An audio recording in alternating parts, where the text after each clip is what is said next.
So stop me if you've heard this one before. A Leprechaun, a Masters of the Universe villain, and a Hulk villain all walk into a shitty movie. We watched Skin Deep. We watched it so you don't have to. So you know what time it is.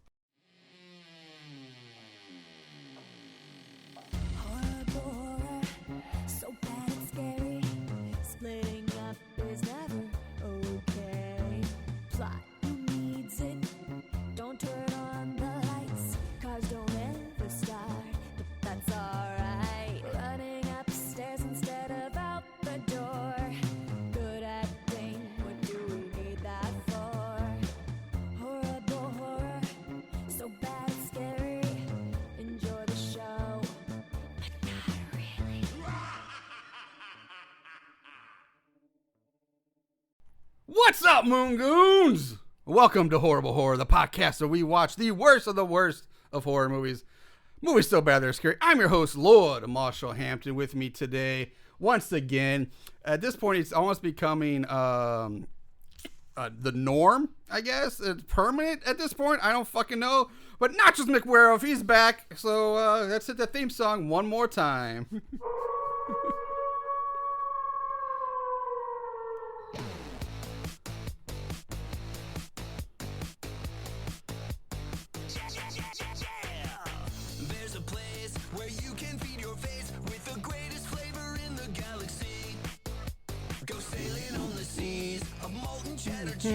With all the crunchy chips you can eat. Planet of nachos. Planet of nachos. I forgot my mic was on right now. You can sing to your own songs. Bonk, bonk, bonk, bonk, bonk. Yeah, so nachos is like HPV or herpes. I can't get rid of them. Just keeps coming back. Low-key, I made a copy of your house key. Oh, yeah. So, that's what that noise was last night. That's why your toes were wet. That's why they were okay. I thought they were a little... They were just looking a little dry. I'm just looking out for my buddy. I think you're spending too much time over at Aaron's house if you're messing with my feet. Anyway. Yes, welcome back again. Hey, buddy. This week. Keep inviting me. I'll keep showing up. What are we doing this week? This week, yes, movie this week. We're doing one that's actually, I remember Aaron got suggested to Aaron, I think. Anyway, we heard of it probably like 5-6 years ago, like long time ago. But it was not, we had a hard time finding it. It wasn't very available. And then just out of the blue, it pops up on Tubi now. So we're finally getting around to doing Skinned Deep. This fucker. Before we get into this movie, though, let's touch base on the house clean shit. If you want to support the show, you can check us out on Instagram and Facebook. Follow us there, and Twitter at So Bad It's Scary. And Instagram, we're Horrible Horror Podcast. If you want to help support the show, you can always sign up for our Patreon page. That's awesome if you do. And you can check out the Horrible Horror merchandise store on horriblehorrorpodcast.com.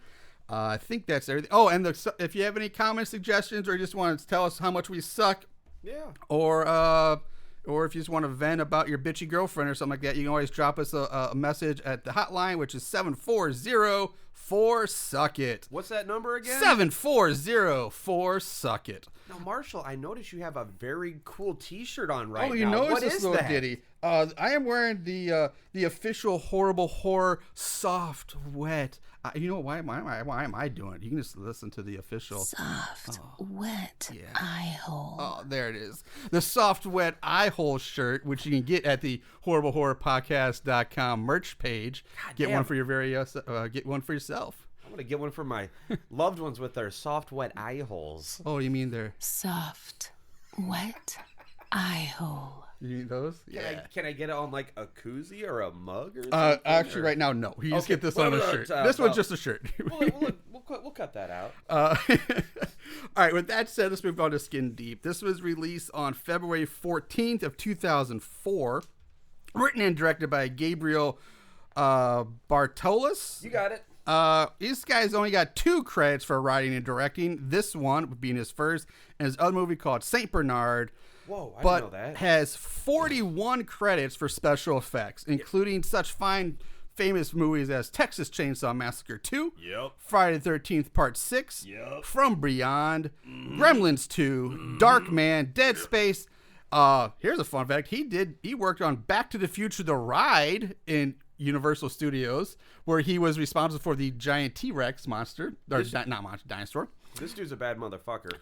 Basket Case 3, Munchies, Leprechaun 4 in Space, which we've done the show, the 1998 Godzilla movie, Underworld, and Brain Dead are all movies he's done special effects for. Like I said earlier, you can find the movie currently on Tubi and Amazon Prime for free, but it's part of the Free V package or section or whatever it's called. But anyway, and it's on Vudu.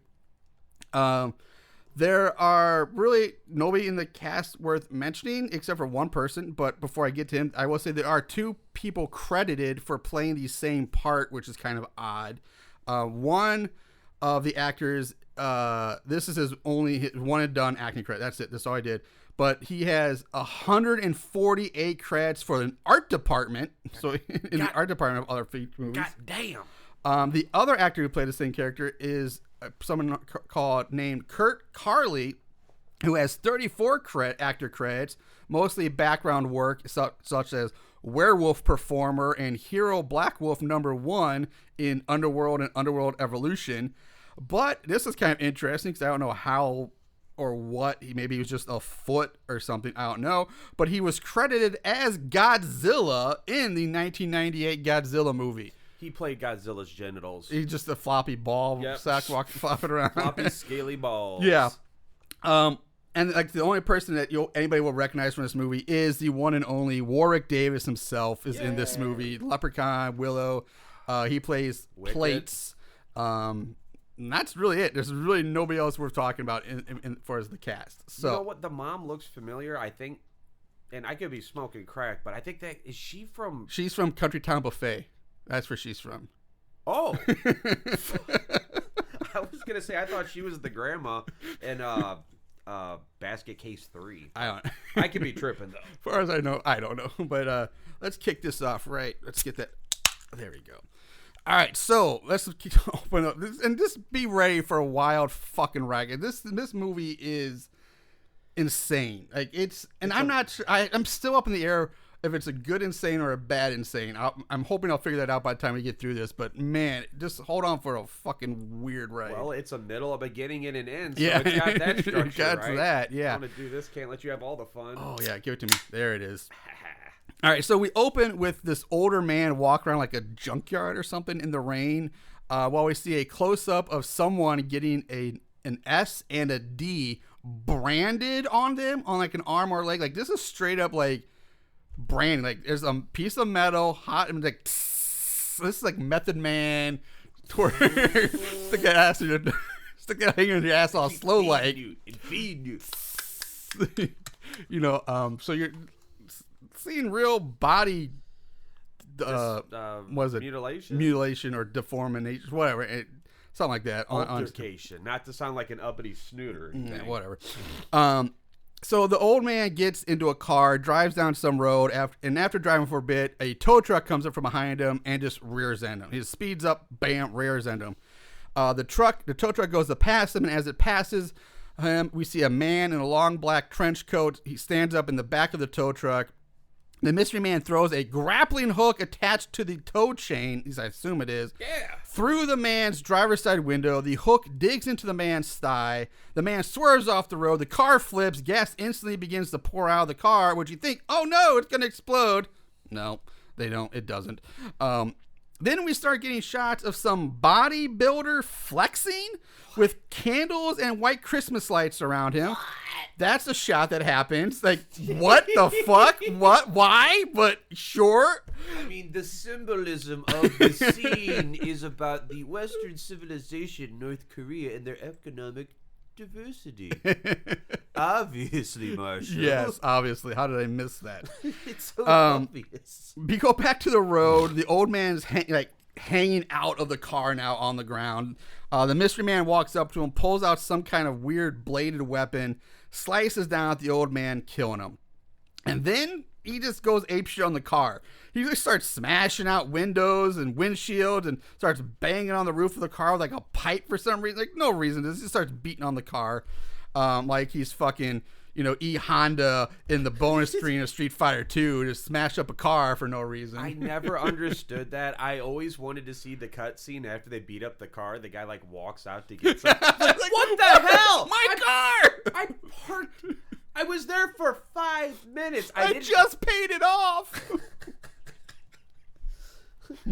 Oh, that was my girlfriend's car. She let me borrow it to get Starbucks. What a calamity.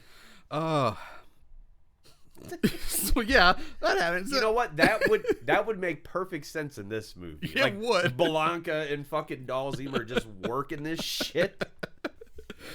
Next comes a shot of some weird little mutant creature thing floating in a vat. And then just fades away into the Rockwell family in their car on a family road trip vacation. That baby is actually that little muck baby in the jar. It's Janessa's love child from Jason X. Oh, okay. Yeah. Nice.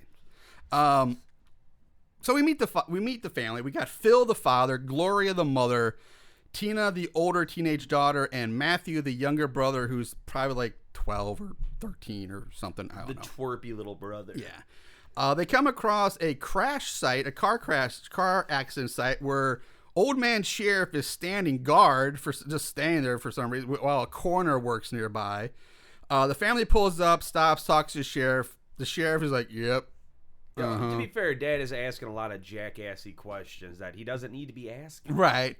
But the sheriff just don't give a shit. No, he just every answer he gives is the exact same shit he said. It's like he's just repeating the question, basically, or he's repeating the last words of the father's question. It's like, where should we go? Down the road? Yep, down the road. I mean, so do you want to suck my wife's tits? Suck your wife's tits. I yep. mean, which of my kids do you want to fuck? Which of my kids you want to fuck? Oh, you brought your kids too? Let's have a fuck fest. Let's have a fuck fest. Mm-hmm. Yep.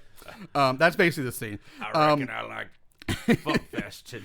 I don't know if it should be said. I guess it needs to be said. And god damn it, I forgot to make my recordings before. I got so busy with Life. a daughter in full school now and actually having like some homework and shit to do now. Like I forgot to get all my audio sound bites made for this. I don't know why I'm telling you this on here. I actually totally left this out. But I meant to get a bunch of recordings of how the acting in this movie is fucking terrible. Oh, and this scene's one of the anger. And then there's one lady coming up who is the worst.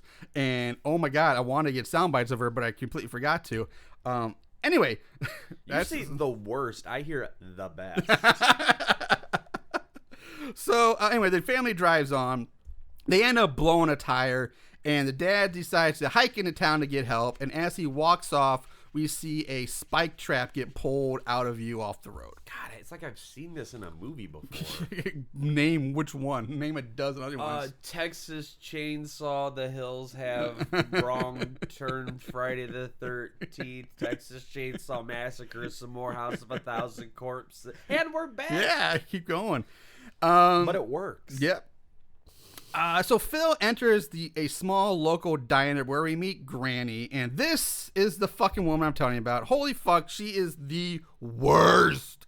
Her quote-unquote acting is just, as the young kiddos say today, I think the word is cringe, I believe is the popular vernacular of today's zeitgeist. Yo, dead ass. Every line she says is just fucking flat. It's like she's not acting, she's just reciting, and she can't even do it well. It's just her voice is shrill, whiny, fucking annoying, and I hate everything about this woman. I really do. I don't think they hired her for her acting abilities. They hired her for her breasticles. Oh yes. So I also love this scene. I'm going to skip some of it, but I love how she tells Phil that he won't be able to find a mechanic at this time of day, and I'm like, are you fucking kidding me? It's not like it's 7, 8, 9 o'clock at night. It's not 1 in the morning. It's fucking 1 in the afternoon. Right. It's the middle of the goddamn day, and you're telling me you can't get a mechanic? Every mechanic should be open right now. It's prime time. Like post-lunch. It's the stupidest fucking line. Granny anyway then invites him to bring his family to her house for dinner, to which he agrees to. Well, wait, hold up. It's like, oh, you won't find a mechanic. my son's a mechanic. Come to the house. I don't even remember if that's the thing. I was just like, well, why don't you come to the house? And it's like, oh, why don't you come to the house and I'll have you dinner and you can stay there and blah. Because I can't even do it justice how bad this lady is, but she's so fucking terrible. And she talks kind of like this and it's really fucking annoying. That was pretty good, though. That was pretty money, dude. This is another thing that I found hilarious because Granny literally says, hey, my house is right across the street. Meet me there in 5 minutes. She had to go, like, shit in a bag or something. Or I don't know. I love it. It's like, my house is right across the street. Clearly it's not because it's in the middle of like a downtown, small town area. And meet me there in 5 minutes. Bitch, the dad just hiked into town from like miles away. He ain't being there in 5 minutes. And two, when we do see him, the dad and the family walking up to the house is clearly out in the middle of fucking nowhere. There's like cactus fields and like tumbleweeds blowing by in like this desert. There's no right across the street from the diner. It's in the middle of fucking nowhere. Like, get your script right, fuckers. If you're not going to show it like that, don't put it in the script. Just leave it out or change a line. It's not that fucking hard. It's terrible. Anyway. So they enter the house, and like every other fucking house in these horror movies, it's filled with weird shit and dolls and trash and old phones hanging from the ceiling, jerry-rigged, torn, and broken furniture. It's just like every fucking house in a Rob Zombie or Texas Chainsaw movie ever. Like, let's just combine this shit. It's the same thing we've seen 1,000 times before. There's nothing original here at all. Holy shit, dude. There's like elaborate pictures of this on IMDb. Oh, yeah? Yeah. All right. Yep. So the family enters the quote-unquote dining room. Granny introduces the family to her family, starting with the Surgeon General, I love this guy. He looks so fucking cool. Who is at first a deformed-looking man in black. Yeah, who has who is wearing the face of the old man from the opening. He straight up looks like Jigsaw. Yeah, he's not, and it's not like Texas Leatherface where it's a mask. No, he just took the guy's face and like stapled it to the front of his face. Okay, let's paint the picture of this dining room for starters. It looks like a fucking living dollhouse kind of shit. Sort of. And it looks like a haunted house / yeah, it's like if you go to any haunted house and you walk through like their set of a dining room, it's gonna be this. It's a dirty fucking room with a table, broken up chairs, dirty walls, shit hanging from the ceilings, dead flowers. Yeah.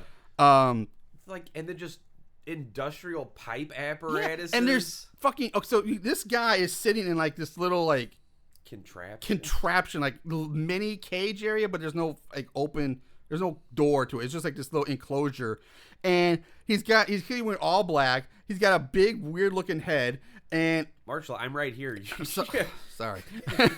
And he's got a dead man's face stapled to his face, and he's got there's chains. There's fucking chains hanging down from the ceiling surrounding this guy, and they're like, I'm like, motherfuckers, if this ain't the biggest red flag to get your family to run the fuck out of this house, and I don't know what is. But Phil's like, yep, hey, how you doing there, buddy? Let's sit and eat. Let's enjoy some food. I do appreciate the comedy in this scene. Next, she introduces Plates, who is sitting on a stool in the corner, growling to himself. Yes. And he's so Plates, like I said, is Warwick Dave. So he's wearing like this little, that's Nachos have this up on IMDb. He's wearing like this white, almost like an inmate, like an insane asylum suit. Like it's like it kind of looks straitjacket-ish, but it's not. It's like white coveralls with like these black straps, like this harness around him. And he's just sitting on the stool and he's like going, with a bunch of plates. And again, red flag. Like, get the fuck out of this house. Yeah, this room is just a giant red flag after red flag. So lastly, she brings in Brain. You want to guess what he looks like from that name? Because he's just a less green, overall hillbilly version of the leader. At least that's what I got. So he's just like a normal dude with his tits agape and the fucking overalls. Yep. And it looks like he straight up has a beehive over the rest of his head. Yeah, so He doesn't want to draw attention to himself, you know? Yeah, he comes out wearing a burlap sack over his head, and it looks like, which makes him look like a giant nut sack, basically. Ooh, fuck, that's spot on. I mean, look at that picture. We have the picture, but he looks like a giant nut sack. He turned upside down. Yeah, he's digging. Brain comes in, serves him what looks like raw meat served on pieces of cardboard, and again feels like, thanks, Brain. Let's eat up. This is great. It's country chic. At this point, a male voice is heard coming over a speaker system. I don't remember what it says, but there's some the creator. Yeah, Tyler. but they don't even know who that is at this point. It is a male voice. So at this point, Gloria, the mother, starts taking pictures with her camera, and this does not sit well with Surgeon General, who rips off the old man's face. That was stable to him. And we see now that he looks like Trapjaw from fucking He-Man combined with a shriveled testicle that wears welder's goggles and a black, like, vinyl body suit with, like, under a black trench coat. So, yeah, imagine Trapjaw, only instead of a blue face, his head looks like a shriveled testicle. I was going to say meatball goth Trapjaw. Yeah, okay, that's a good one, too. So, at this point, Trapjaw gets up on the table, walks over to the mom, and throws the old man's face at her, smacking her in the face with it. I love it.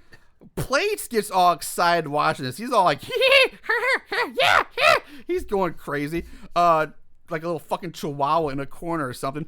Trapjaw pulls out his weird bladed murder instrument. Oh, that thing. That weird thing.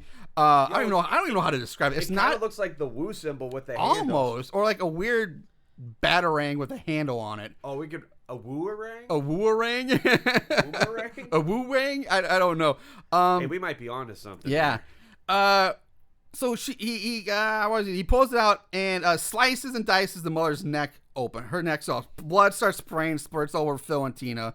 Plates leaps down from a stool, pulls out a plate, like a white ceramic plate, from his custom-made plate holster backpack that he wears. It's kind of badass. Throws it at Phil, and then starts pulling plates from a plate rack that's hanging on the wall next to him, and he's just launching plates at Phil. Hey, Marshall, why do you think they call him plates? I don't know. Maybe I don't know. Because he's as big as a stack of plates? Yeah. I don't. Maybe he's got a metal plate in his head. I don't know. Yeah, that's probably it. So, Trapjaw then slashes Phil across the chest and neck, killing him too. Tina grabs a chair, uses it to break out the window, grabs her brother, and they flee the house. Kind of like Chainsaw Massacre. Very similar. Trapjaw chases him through the field, into a wooded area.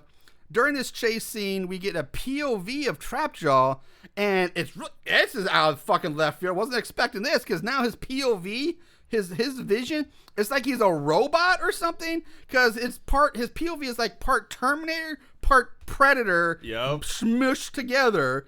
I'm not expecting that at all. Like, that's okay.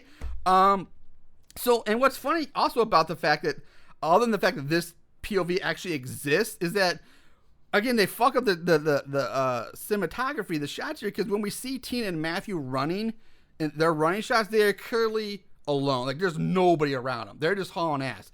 But then, when we see the POV of Trapjaw, like, he's like something like 3 feet behind them. Like, he's right on their ass. And then it shows the wide shot of Tina and Matthew running. He's nowhere to be seen. You know what it was? He was zoomed in. Yeah. That he was up to like optical 1 feet. zoom. Yeah. Yep. Okay, that makes sense. I get it. Rookie move on his part. Yeah. You know? So also now our Plates is still in on the chase. The little midget who was left like, I don't know, a mile behind apparently is now like right up in the chase as well. He used his leprechaun magic. Leprechaun magic. Yep. That makes sense. Now also mid chase scene, suddenly the woods is filled with smoke or fog. Like, why? Huh? I don't know why that is, but it's suddenly foggy and smoky. And you know what else it is? Everything is tinted blue. I don't know why, but everything's blue. And so you know what that fucking means. You know that was coming.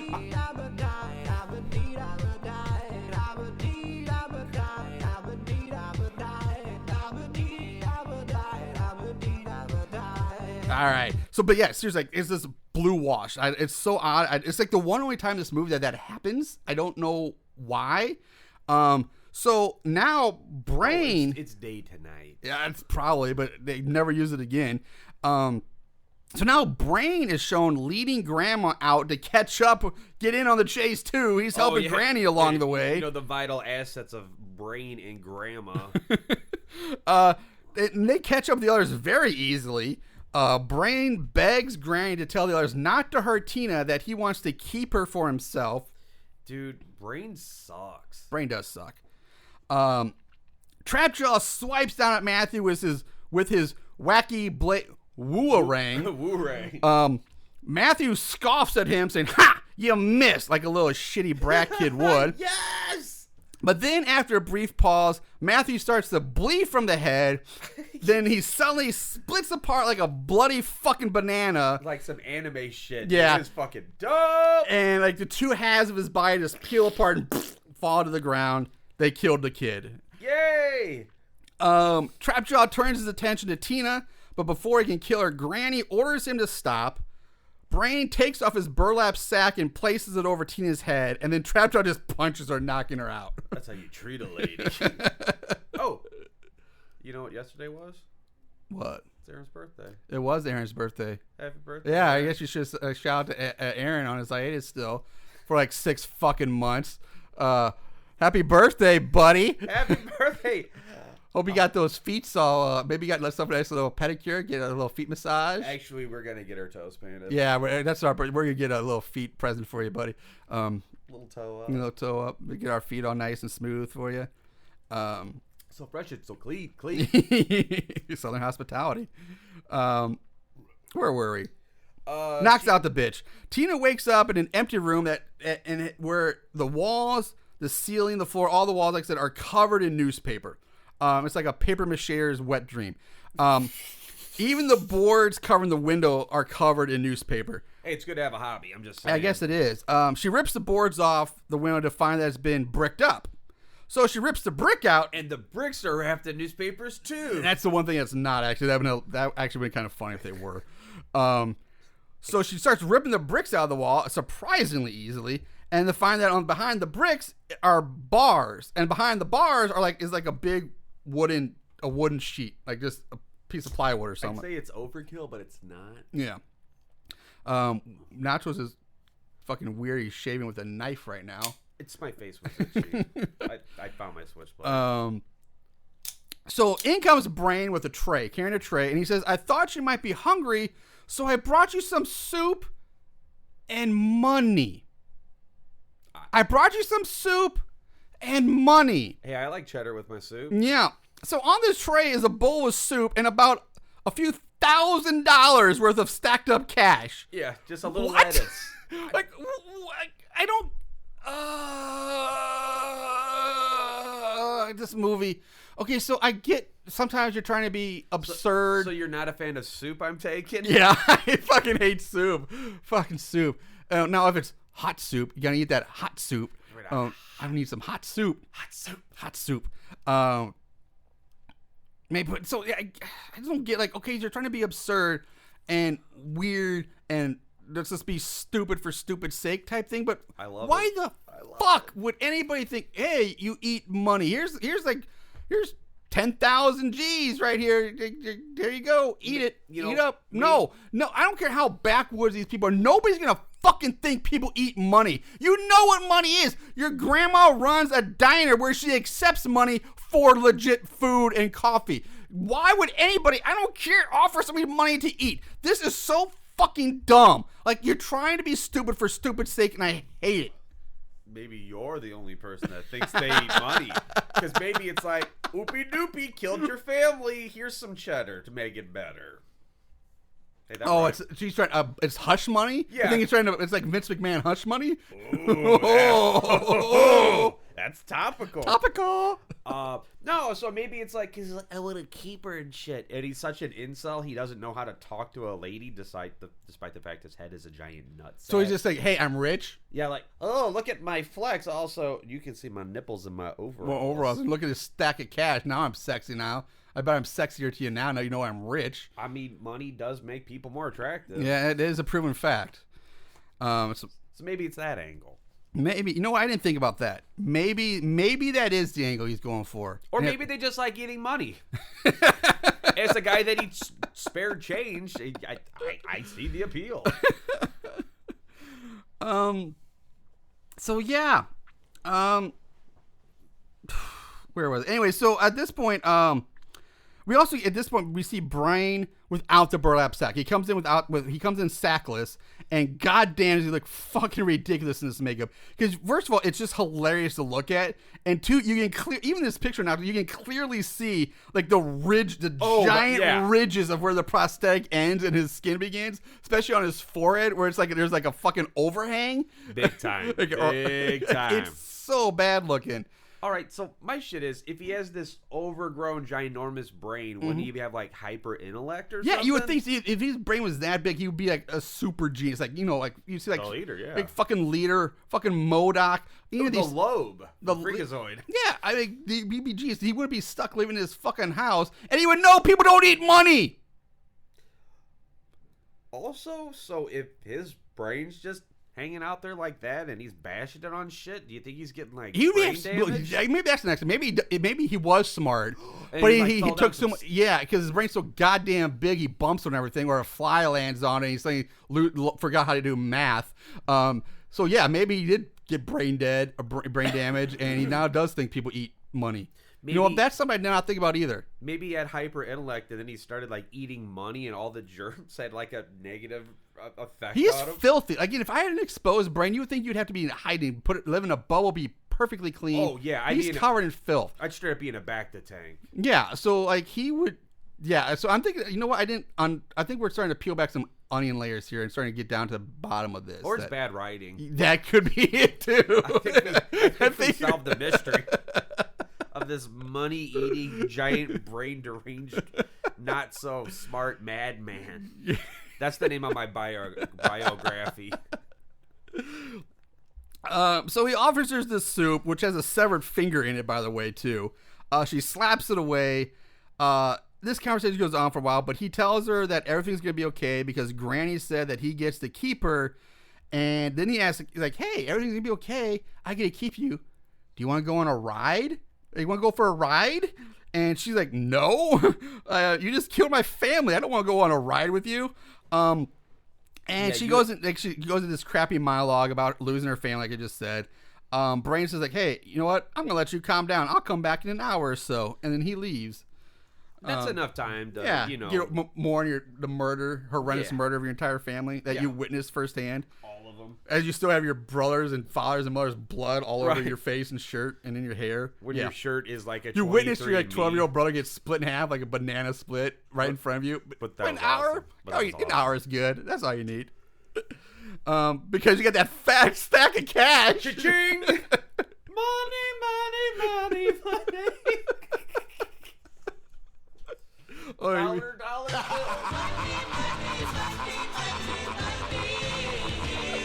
He got some mileage out of that. There we go. Blow the dust off that one. Yeah.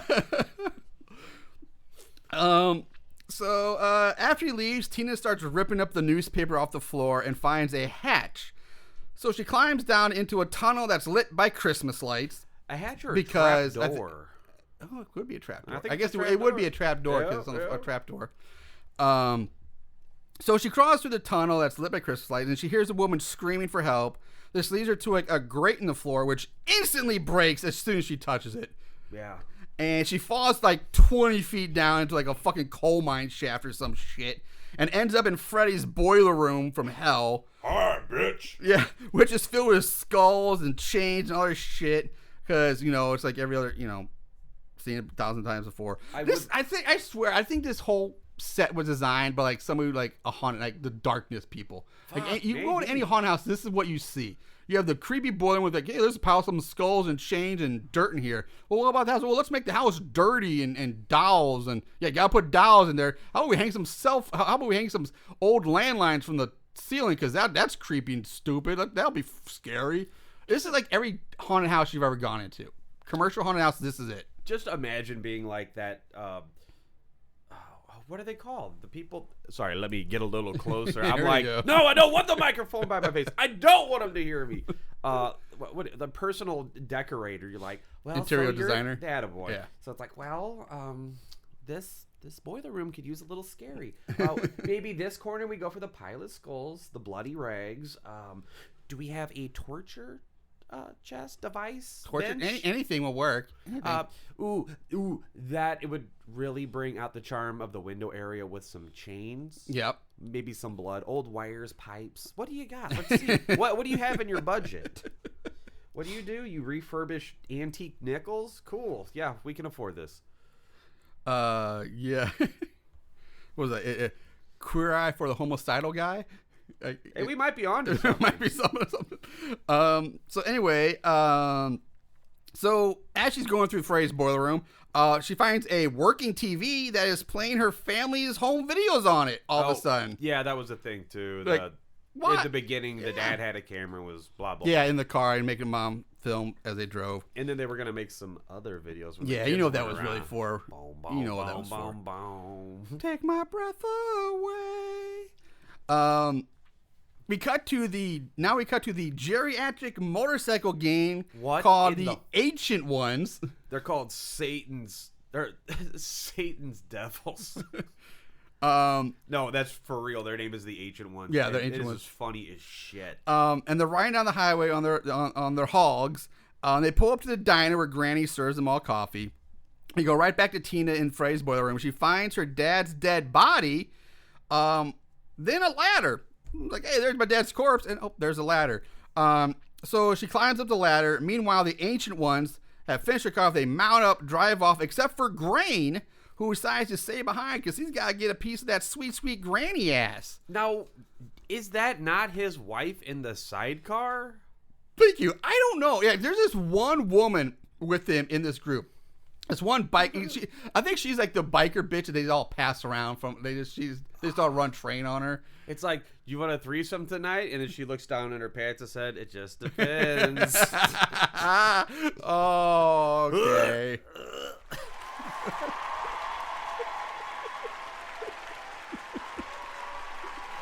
All right. So they're like, let me see them titties. And she lifts up the bottom of her shirt. Bloop, bloop. Yeah, I thought at first, like, is this his wife? Because she gets pissed off at him for staying behind to flirt with Granny. Maybe it is the boo thing. Maybe it is the slam piece. You know? I think it is. But then later... Ooh, maybe she's the queen bee. You think she's the leader? Yeah. She just gets chauffeured around in her sidecar. Yeah, fuck, dude. You could do like your puzzles. You can watch your programs. You don't have to worry about your road. Your Sudoku, your crossword puzzle. Right. Yep. Keeping it tight. Keeping it sharp. I bet all of her Metamucil and all of her medicine, her denture kits are on that sidecar right. too. Maybe she's the one that like, oh, Skitchy, you need to get your fucking butthole medicine. Your butthole's getting too She's flappy. just dispensing medicine. They just drive up alongside the sidecar. She hands out their She's her just meds. flipping them up, and they're catching them in the mouth like fucking trained seals. Like, here's your blood pressure medicine. Here's your, yeah. There's an episode of It's Always Sunny where Frank, Danny DeVito, he like meets up with his old doo-wop crew and shit. They're like leather jackets. They're called like the Hornets, and they're trying to intimidate some people and shit. And this dude just fucking has a heart attack and dies. You know, not unlike this. Yeah. All right. Yeah. Anyway. Anyway, the lady who is really nameless. I don't know who she is. She gets pissed off at Grain for wanting to stay behind and flirt with Granny, but they all end up leaving except for Grain. So where were we? Okay, so Brian Graham's wait, I can please. I'm sorry. Here, follow my pictures. Yeah, follow the pictures. Tell the story. All right, you hear the chime, turn the page. Tina hears the motorcycles driving off, so she's like, "Oh my god, I'm close to something." This leads her to find another makeshift ladder that leads up to another hatch, or I guess trap door. She climbs up through and finds herself in like the kitchen, of the diner. I think the diner's kitchen. What the fuck is this cat? I don't remember this cat. Yeah, there was a weird cat for a moment. Nachos is off on a rabbit hole now somewhere. She finds Grain outside. She runs out the diner, up to Grain. She's begging him for help, saying that she's a monster, that they butchered her family. And Grain's like, "Who's a monster? This sweet thing? This sweet thing? I don't know." And she's like, fine, I'll get you help. And this is where so he's like, "Who's the monster?" And now the movie makes a weird fucking choice, and it goes into super slow motion, along with a giant fan that kicks on that just blasts Tina's in the face with her hair wave in the background. And she goes, "Her,"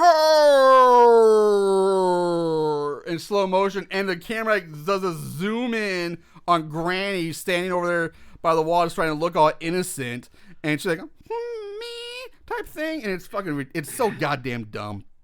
And Grain says to Tina, okay, if it'll make you feel better, I'll call for help.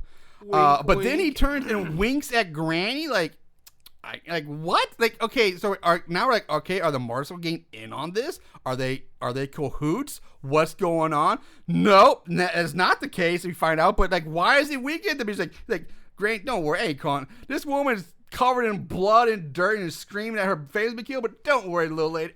Because I ain't gonna help this bitch because I want to get that apple pie. That's exactly what it is. It's like his senility addled brain is like, I can make fuck go.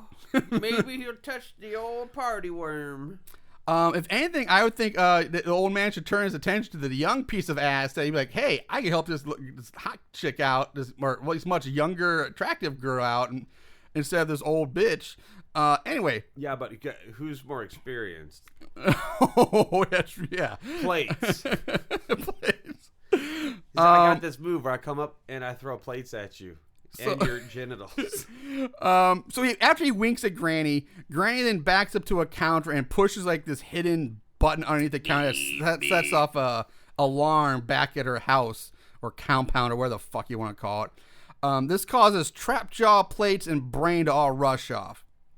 Grain tells Tina to calm down, that he can't think of a safer place to be. And then with that, he looks up and sees Trapjaw perched like a fucking parrot on like a fence or dividing wall or something. It's dope. He looks awesome. Grain lets out a half-assed surprise. He's like, "Oh!" Instead of like, "Ah!" Oh, shit. They're like, "Oh!" As Trapjaw leaps down at him in slow motion, it fades to black. Well, and then he's like, "I was in the Nam, you pussy fart. I see way scarier shit." We cut to Granny dropping Grain's body down another hatch or trap door. It lands next to Tina, who is being harassed by Plates. Granny and Brain talk to Tina. Granny says that maybe Tina won't be a bad member of the family after all. Maybe she won't be such a bad member of the family after all. After this episode, we just have to leave people voicemails with you doing that fucking voice. That's so good. Because basically she's like, first she's like, Brain, you said you were going to take care of her and she'd be your responsibility. But you know what? Basically she's saying, well, she ended up luring in Grain, like because of her innocent look and her help me attitude, like it lured in more victims for us. So now that's why she's like, well, maybe she won't be such a bad member of the family after all. No, AT&T, I'm not interested in a long distance plan. Are you? Maybe we could eat some pie or something. So next, Brain wraps up Tina in a rope and he puts her on the back of a small motorcycle and drives off with her, just sitting on the back. Like that's the picture of her. Like, it's so, first of all she has to do is like lift that rope up over her head. Just genuinely. Yeah. It's the worst, Tina. It's like, what? If she sneezed too hard, that shit's falling off. And first of all, he puts her on the back of a motorcycle. Like, this bitch would just fall right off. Like, how is she supposed to hang on? She'd just fall right off. But nope, he drives off with her on the back of a motorcycle.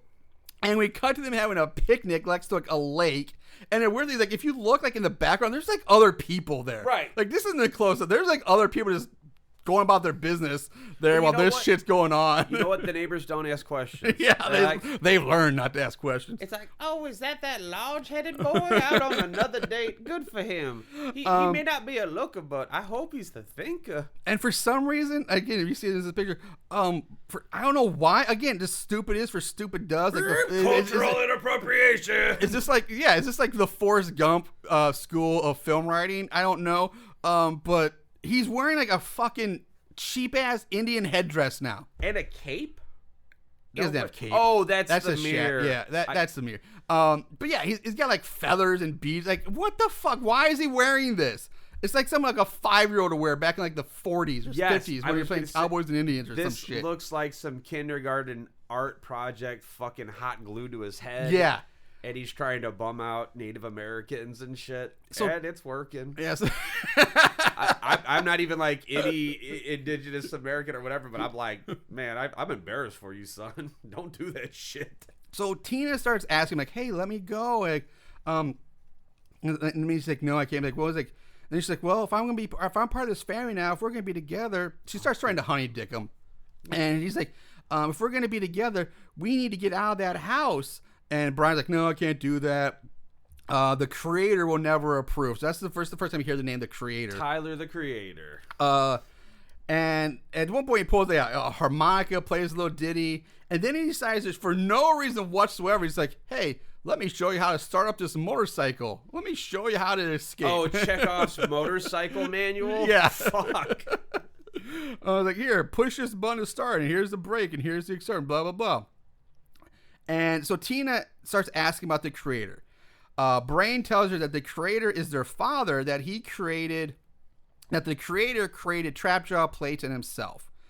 He goes into this horrible fucking monologue about how he wishes he could just be a nobody statistic lost in the crowd. He could just be a regular Joe Schmo. I just want to be a real boy. Yeah. And this leads, holy shit, to a fucking daydream fantasy sequence of him running naked through like Times Square. Oh, dicks a flapping. And some New York streets, which unfortunately, yeah, we get to see in full twig and berries, hanging brain flopping around. And what? This is straight up out of the basket case playbook. Imagine running through New York, dick a flapping barefoot. He is wearing boots. Oh, good. He's wearing like construction worker boots. Well, it's because they learned from fucking Basket Case. Remember that? The dude with the giant fro? My brother's a squished octopus. He's just running fucking dick a flapping with monstrous pubes. Yep, that's exactly what this is. Because he's got the full on bush of pubes going with his dick flapping around as he's running by like old ladies down New York Center, Times Square, and old men, like people are like, what the fuck? And he's just running down abandoned streets too, just full on naked, dick flapping in the wind. Oh my god, imagine that. It's like Grandma and Grandpa just retired. It's like, you know what, honey? We saved up our nest egg to go to New York City. They just get off the bus. They're like, let's go eat at that diner from Seinfeld. They're getting ready to walk in, and they just see some fucking butt naked dude with a giant fake brain on his head, his cock flapping in the wind. And then she clutches her pearls and goes, never! And then just falls back and have a heart attack and fucking dies. And it's like, oh. Get back on the bus. Just back on the bus. Let's go. Well, Bedelia, I do believe we've had quite the adventure in New York City. Let's go back to Georgia. Yeah. So after that's over, fine. We cut to what the fuck is even happening here? We cut to Shakes. It's his name, Shakes. Not Michael Anthony Hall. No. We cut to Shakes and who's one of the other ancients. And one of the other ancients. Poking around the diner at night. Oh. They find Grain's biker jacket covered in blood, and the one ancient, who's not ancient at all, who looks like he's like in his 40s. Yeah. Kind of reminds me of Tim Sullivan, actually, a little bit. I was going to say, like, Bill Burr had sex with Michael Anthony Hall. Oh, I could see that, too, a little bit. And basically, so the young one says, this means war. The not-so-ancient one? Yeah, the not-so-ancient one. I do appreciate the name of it because it almost sounds like H.P. Lovecraft. Yeah, ancient ones. The next day, Tina wakes up in her newspaper room. She looks out Again, this is where I fucking hate this so bad. She looks out the barred and boarded up window and sees Granny talking to the sheriff. She calls out for help, but the sheriff doesn't seem to hear her. The sheriff leaves. Granny looks up at Tina and smiles, which in itself would be fine. However, the problem is that Tina, since we clearly see the window is fucking covered. It's boarded up. There's bars and then a big sheet of like wood from her first side. When she looks out the window, she can't see shit. But then all of a sudden now she's looking out into like a green yard and sees Granny and the sheriff. And when Granny looks up, Granny can see her. There's no bars, there's no wood. But it's like they can't get this shit straight. Fix your shit. Like, this is bad. It's so bad continuity. Like, it's unexcusable. Well, I'll go to bat for this movie real quick. Okay. So, the window she was looking through, parallel universe.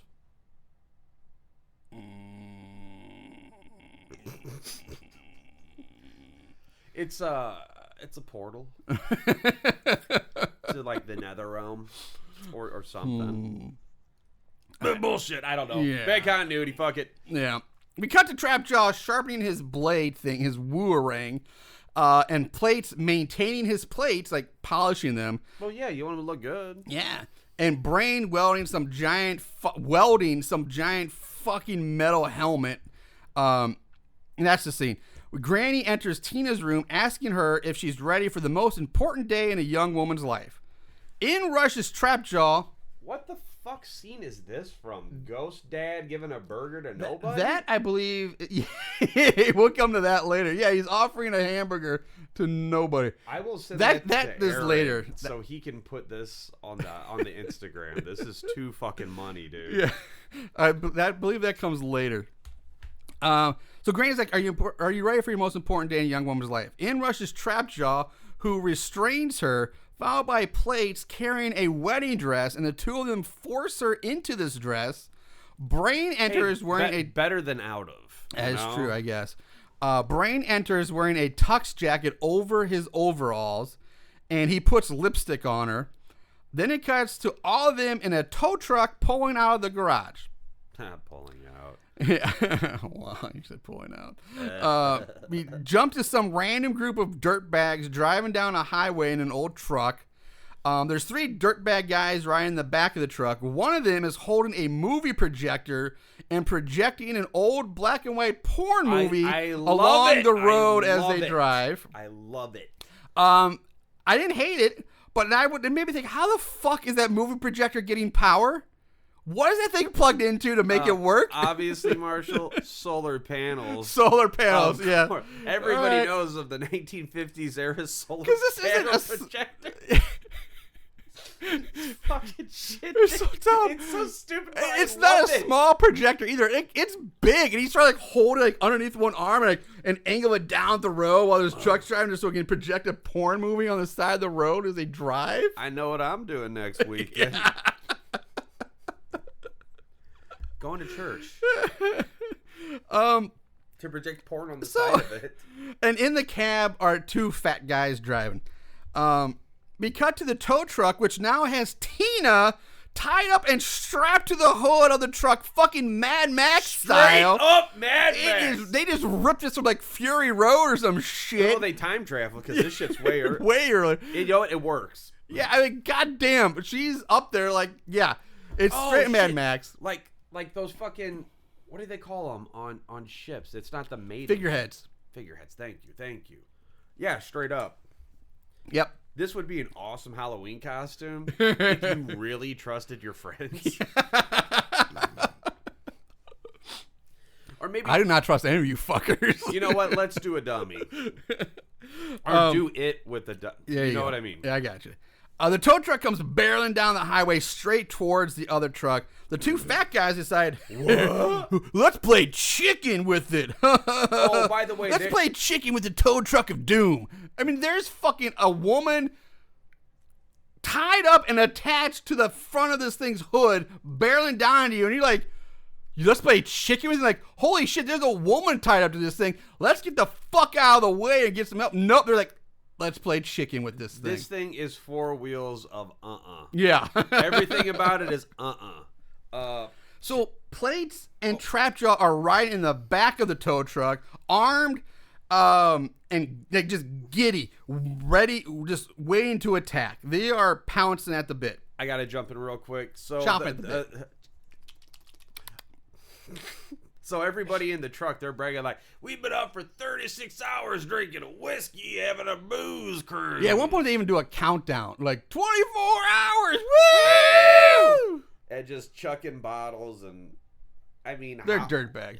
They're straight. Again, these are the kind of assholes you're going to see in a Rob Zombie movie or, again, a Texas Chain. They all suck. Yeah, they're dildos. And not in the cool way. Yeah. So the other trucks, the truck with the dirt bags in, swerves out of the way at the last minute. Plates throws a plate at them. Yes. The tow truck. Oh, right here. Yep, there it is.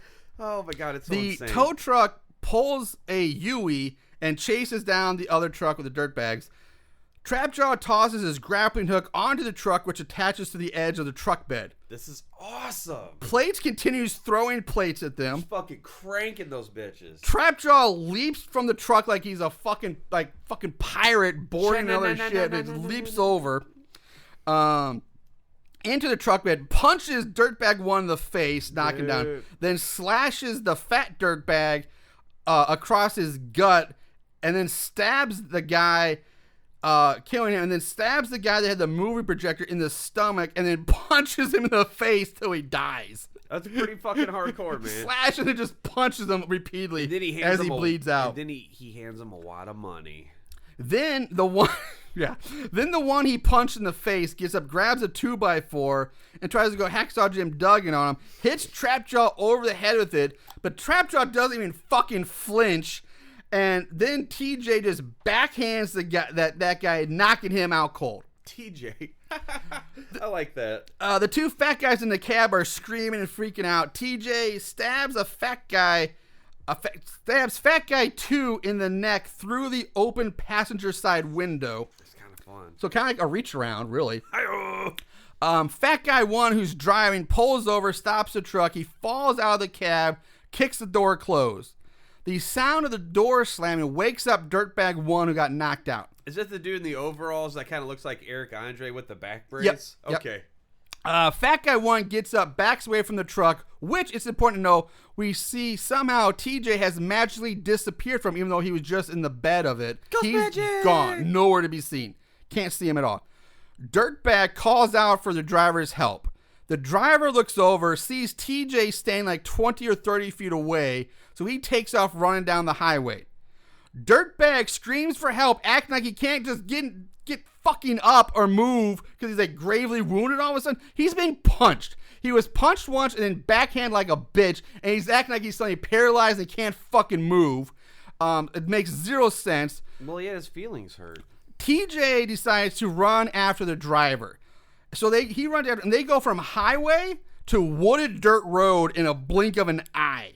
So again, bad continuity. Is this what he's chasing him? Yeah. Okay.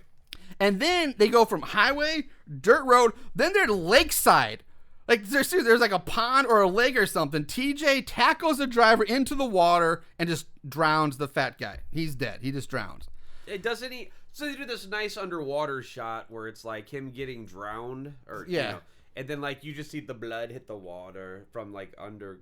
But under there the should be water. any blood because he just drowned. I thought he cut his guts open too. No. And I think it's something else. You're thinking of something. There's no blood. He just drowns the driver. You know what, Marshall? Was all that money I ate earlier. That money. Yeah. Gets me loopy, a little kooky. So where were we? Oh, so TJ goes back to the truck and pulls Dirtbag 1 out from the back because for some dumbass reason he decided again just to stay there instead of fleeing or running away after he sees TJ run after the driver. Where's he gonna go? I'm like, are you anywhere but stay there? If you're that guy, and you just see the guy who just murdered everybody in your truck take off running after the other guy. I'm like, yeah, I'm out and I'm running the opposite direction. But no, he just stays there. He just lays in the back like, I can't move, even though all I was punched in the face, but my legs don't work. Yeah, maybe he like, who's that dude from the Inhumans who does like your pinpoints? Karnak? Thank you. Maybe he got Karnak up. Or, maybe he should have been running up Yeah. the steps instead out the door. Yeah, exactly. Yeah. So where were we? TJ goes back to the truck, pulls her back out of the back. Yeah, we said that. At this point, Brain pulls up in the tow truck with plates, who jumps down and goes over to Dirtbag 1. Yeah, we're coming to He that. better have plates on that truck. Yeah. He should be riding dirty, you know? Yeah. Plate stands on Dirtbag's chest, pulls out a plate, and goes into a lecture. A full-on lecture. He lectures Dirtbag on the porcelain and enamel, like how porcelain and enamel is like a society, and how each molecule is an individual just like himself, but when unified, a structure takes shape, and that we, like this plate, gain strength in numbers or some other weird shit like that. I didn't write it all down, but he goes full-on lecture. Love it. It makes zero fucking sense, but Warwick Davis does crush it. I will give him credit for that. Out of the fucking park. Yeah. To which Dirtbag rightfully asks, "What the fuck is wrong with you?" I mean, he explained it pretty in depth, in detail. It was crystal clear, almost porcelain clear. TJ goes over to Tina, rubs his blade like over her cheek and over her face a bit, and then cuts her free, picks her up by her hair. Brian gets out of the truck. Now, this is where we see he's wearing this giant metal fucking helmet that's nearly beyond word. I don't even know how to begin to describe this thing. It's like Deathcore Macaroni, the Guyver. Fucking. Is that a fish? Is that a metal fish? Yes. On there, like it's like they took a bunch of like. Okay. I just want to start screaming. It's so fucking absurd. This is another and picture insane. that it needs to be put on the Instagram page. Like, Aaron needs to, I don't know what the fuck, how to describe this thing he's wearing. It's So basically, also it's got several flaps on it. So like, it's like the old medieval knight helmets, like where you lift up the flap, right. So you can see out the visor, the hood. But there's multiple, and he picks up one, and the only purpose for this multiple flaps is for this one lame ass fucking joke attempt, because he lifts up one flap and underneath it just says "wrong," which you see in the picture, and then he lifts up the other flap that's actually over his face so he can see. What's the point of that? Again, it's just stupid for being. It's like they're trying to add some slapstick, like Leslie Nielsen Naked Gun humor into this weird ass fucking horror movie. Masterpiece. Okay. This is what this looks like if you had AI paint a picture of like mini suits of armor, or like if you were having a stroke and designed this costume. This is what this looks like. And I swear that one part up on the bump there, buddy, that's a fish. Yeah, it looks like a fish, right? Is that not a fish? That's gotta be a fish. It's like, hey, listeners, if you could, we'll just leave you alone for this one. God damn, I can't. Anyway, so next, TJ, I want to take a break before we get to this. Yeah. To this. Don't spoil things. Nope. So TJ leads Tina over to Dirtbag and forces her down to her knees next to him. Brain tells him to leave her alone, that she doesn't need to do this. Plate says that if he wants her to stay with him, then she has to do it. TJ forces Tina to basically drop or pour sand and dirt into make a motherfucker eat dirt into Dirtbag's mouth. Cannibalism. Which oh, you were born into the dirt. Now you must eat the dirt. I'll give you that one. I like that one. So basically, yeah, he kills him by making him eat dirt. That's a really lame kill, but well, she killed a person. I don't know what's lamer, that or the drowning, but yeah, they're both pretty lame. Blow this place off. Be my reckoning. Should I just let it go? I mean, it was a pasta maker. But there's a chair right there. I can see the chair, and you got me the folding chair. Bullshit. Bullshit. I fucking. Have you seen the? Are you on the up and up? You see the new episode? Yeah, I see the newest one. Yeah, I'm all up to date. That show better get season 5. I know it's already got season 4 coming. They've already announced season 4 is coming. Good. Oh fuck! This is season 3. Holy shit! Okay. They announced 4 already. Yeah, they did get 4. They're doing a weird change in the guards over there or something. I don't know what's going on. I'm looking. So season 4, I'm excited about, and I'm just and Peacemaker 2 can't come soon enough. Yeah, dude. Even I'm kind of pumped about Black Adam. Yeah, I'm pumped about Black Adam because it's The Rock, and I'll watch anything The Rock's in. Dead serious. But I'm worried they're gonna do, because it's The Rock and everybody loves the fucking Rock. I'm worried they're gonna do a Deadpool. Well, not quite Deadpool, but I'm worried they're gonna do a let's take the bad guy and make him a good guy. Well, I mean, Black Adam. Well, in the movie, he's gonna be like an anti-hero. Yeah. But in the movies or the books, he's a straight up cockhead. Yeah, he's like everything I've known about Black Adam is he's a villain. He is a straight up bad guy. I want. Evil Shazam. Yeah, he's evil Shazam. He's the bad guy. He's like Sinestro. Yeah, but because it's The Rock and he's super awesome, like we can't make The Rock the bad guy. Yeah, I think like that is legit and that's what I worry about in his contract. Even though when he turned heel, he was such a good dick. Yeah, Rock was such a great heel. I'm dead serious. Like it's cool. Black Adam's getting a thing, and I like that The Rock is sticking to his guns about this. We're not off topic. They're off topic. It's all right. Fuck it. So my shit is it's like. The only reason I think The Rock has clung to this because they've been trying to do it for a decade. I'm like, let this movie... I mean, too late. It's already filmed and coming out soon. I was like, let this just don't. And then have the fucking Rock be Lobo. I don't know. See, you love Lobo. I don't know enough or really anything about him to know, one, if Rock would be a good Lobo, and two, why they need Lobo, why The Rock should be him. Because I was thinking, I don't know if does he really fit? I don't know. I'll give you a crash course. Lobo was made satirically to make fun of characters like Wolverine and the Punisher, like, oh, so edgy. And he is. And then, like, their parody flipped on him. It's like, fuck, people actually really like him. So he's just this giant ass-kicking fucking bastard who just gets drunk and just bangs and just beats the fuck out of everybody. Like, his science experiment in the 8th grade, like, he killed his entire race. Got an A+. And he like makes up cuss words like bastard, which is bitch and bastard and shit like that. And he has this motorcycle. He just goes around. He's like as strong as Superman. He just gets drunk. He can breathe in space. He has this fucking pit bull. He's just a bastard. Okay. He's the main man. He's like all hair metaled out and shit. Like, I mean, I don't know. I think I guess he's gonna start off as a bad guy. Black Adam, because I know they're gonna have Hawkman and Dr. Fate, which are good guys. Man, I'm pumped about Adam Smasher. But then I guess you're gonna turn at the end and be like, oh, I'm gonna be a good guy now, or the anti-hero or some shit. I'm like, I just want him to be a bad. I want him to be a fucking force to be reckoned with bad guy.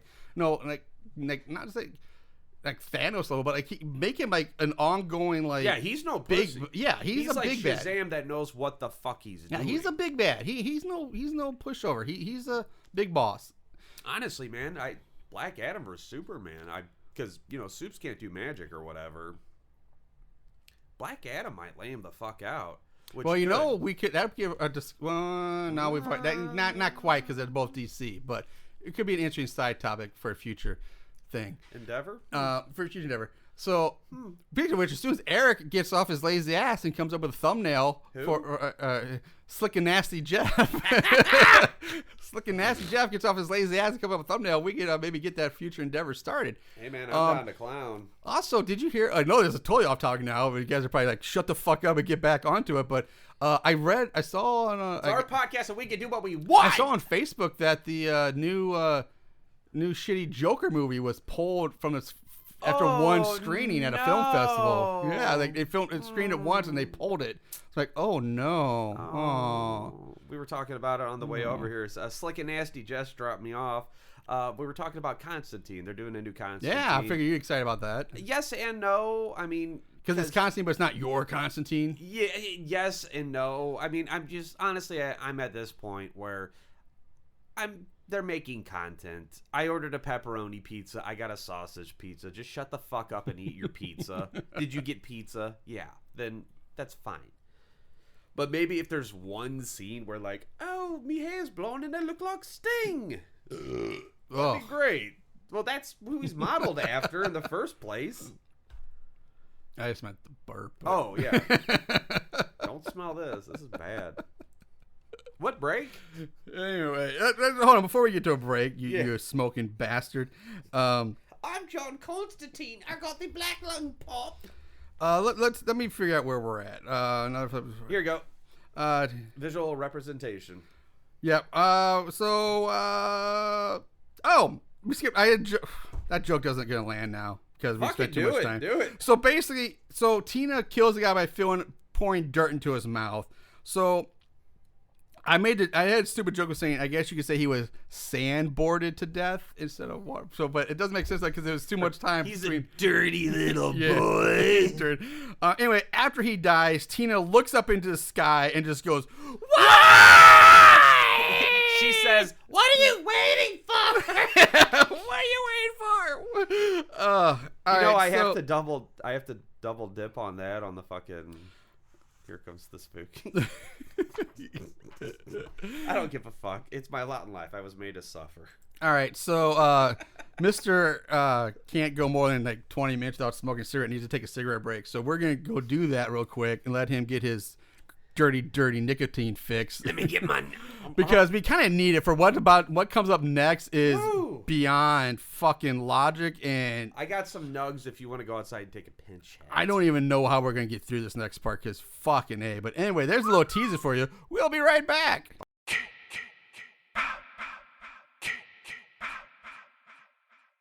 All right, we're back, and goddamn, okay, I don't know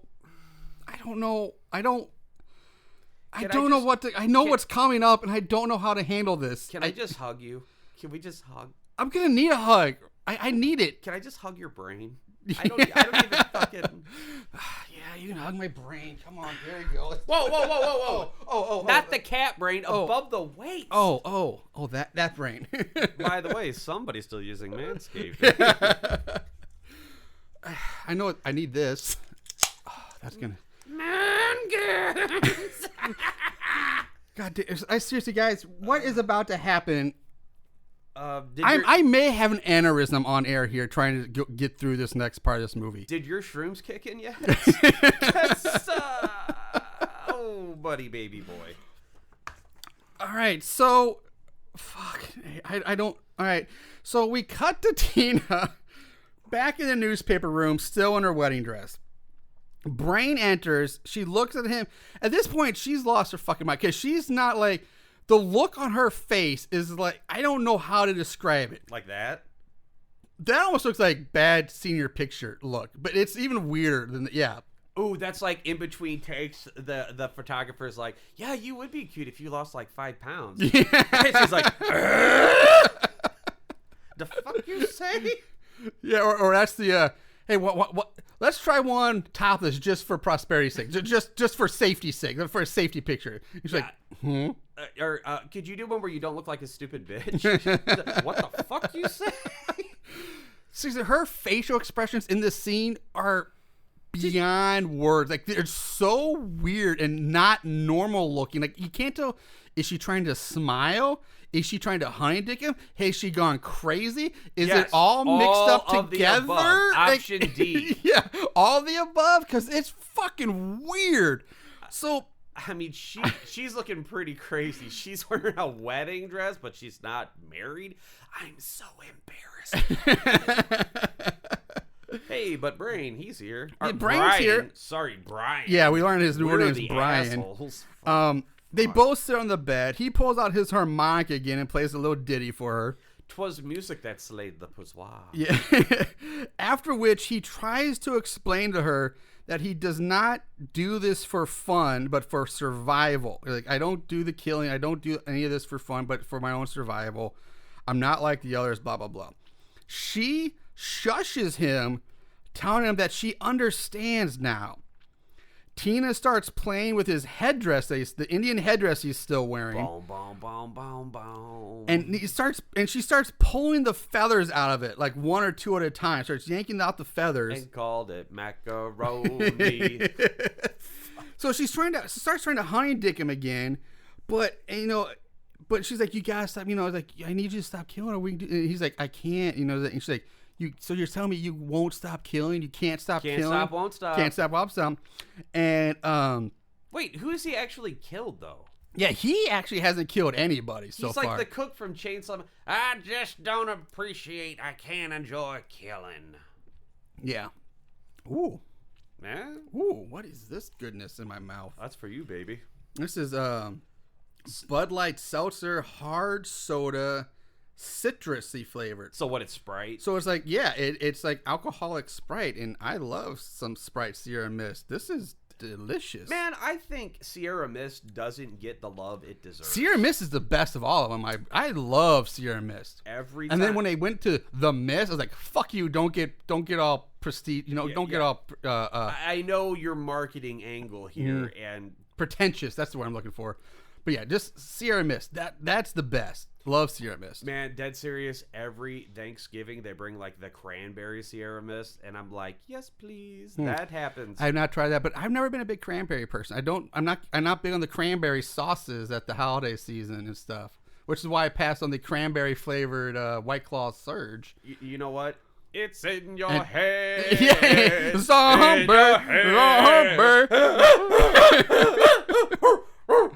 The car alarm's gonna go off. Your neighbor's dog's gonna start barking. It's a good fucking song though. Did that old girl die? I don't know. I don't think so. Oh, maybe she'll come back as a zombie. God, many- I do not want to get to this. I don't know how to handle this part coming up. How many listeners dropped off at this point? Yeah, Hey, probably. if you're still there, why don't you hit us up at the hotline? At What's that? 740-4 suck it. One more time. 740-4 suck it. If you think, yikes. So he's like, I can't stop doing what I'm doing. I can't. I This won't is be the- able to. So she's like, this angers Tina. Tina's like, fine. Okay, I tried. I thought I could turn you, but obviously I can't turn you to the light side. You're stuck in your dark, whatever. You can't turn a hoe into a housewife. He just won't act right. Look at the big brains on Brian. Yeah. Fuck yeah. Literal. This is like the part of the movie where you have to tell like your dementia grandma that like, no, grandpa died 10 years ago. Do you have to watch her get sad every time? I got a little dark. Yeah, I did. Because I don't know where you're going. Like, I'm like, huh? But so Tina's like, fine, fuck it. Fuck trying to be nice with this guy. She reaches around to the back of his giant nutsack head. Gabriel and reach around. Yeah, a little reach around. And she just rips open the back of his brain skull with one hand. Just like rips a chunk of it out. It's like peeling a Like a Valencia hard- orange. Yeah, or like a hard boiled egg, or something. Just like here's a Hard-boiled eggs are gross. So, and this is what I'm saying, guy. I don't know how. Like, this movie's fucking weird. And it's not weird Do you want enough me to- already. What do you want me to happens take next? This? Do you got this? It's downright fucking bonkers. And if I didn't see this myself, I would not have believed. If Nachos or Slick and Nasty Jeff would have come to me and say, "Hey, dude, I saw this movie, and guess what happened?" And they told me what happened, I'd be like, "Fuck you, get out! Don't shut the fuck up. You waste my time. I don't believe you." Okay, guys. Yeah. Okay. yeah. Come on, does he come back from the dead every movie? Yeah, shut up. So,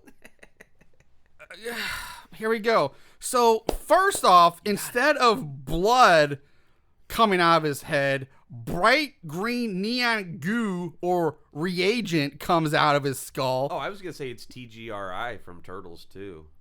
Okay. The goo, the ooze. The ooze is loose.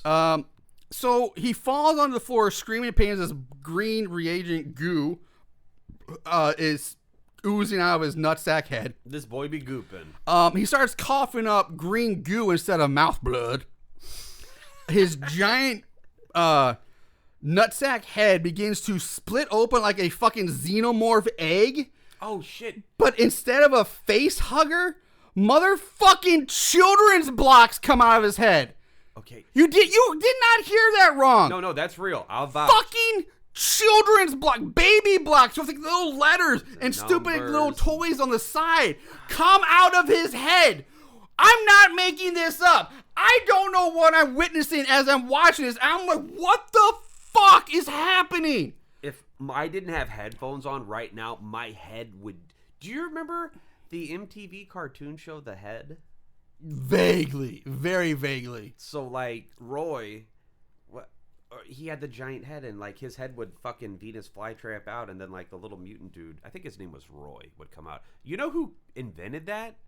Mike Judge. Oh, actually, I was just about to say Mike Judge. I mean, because that came at the same time like Beavis and Butthead, and wow, what was their thing like Aeon Flux and like that whole was it Liquid Television at that time? Yes, was that part of Liquid Television? Okay, it was Liquid Television, and then that turned into Cartoon Sushi. I just went back and rewatched all that stuff. That's fucking. I didn't think you guys were old enough for that. Oh no, I mean I was young as shit. My dad would get off of work. He's like, crack a beer. He's like, come on, let's watch this shit. We used to watch Space Ghost and stuff way back. I know we're going, but can we? I'm sorry, we cannot. How do we talk about fucking children's blocks? His head splits open like I said, a xenomorph egg, and children's blocks come out of it. Ooh, or a meaty pinata. And it's not, and they don't just fall out like they spring like boop boop boop. No, they squirt, they slither out. They're like a fucking snake. They're alive. The children's blocks are animated living organisms. Apparently. Sentient.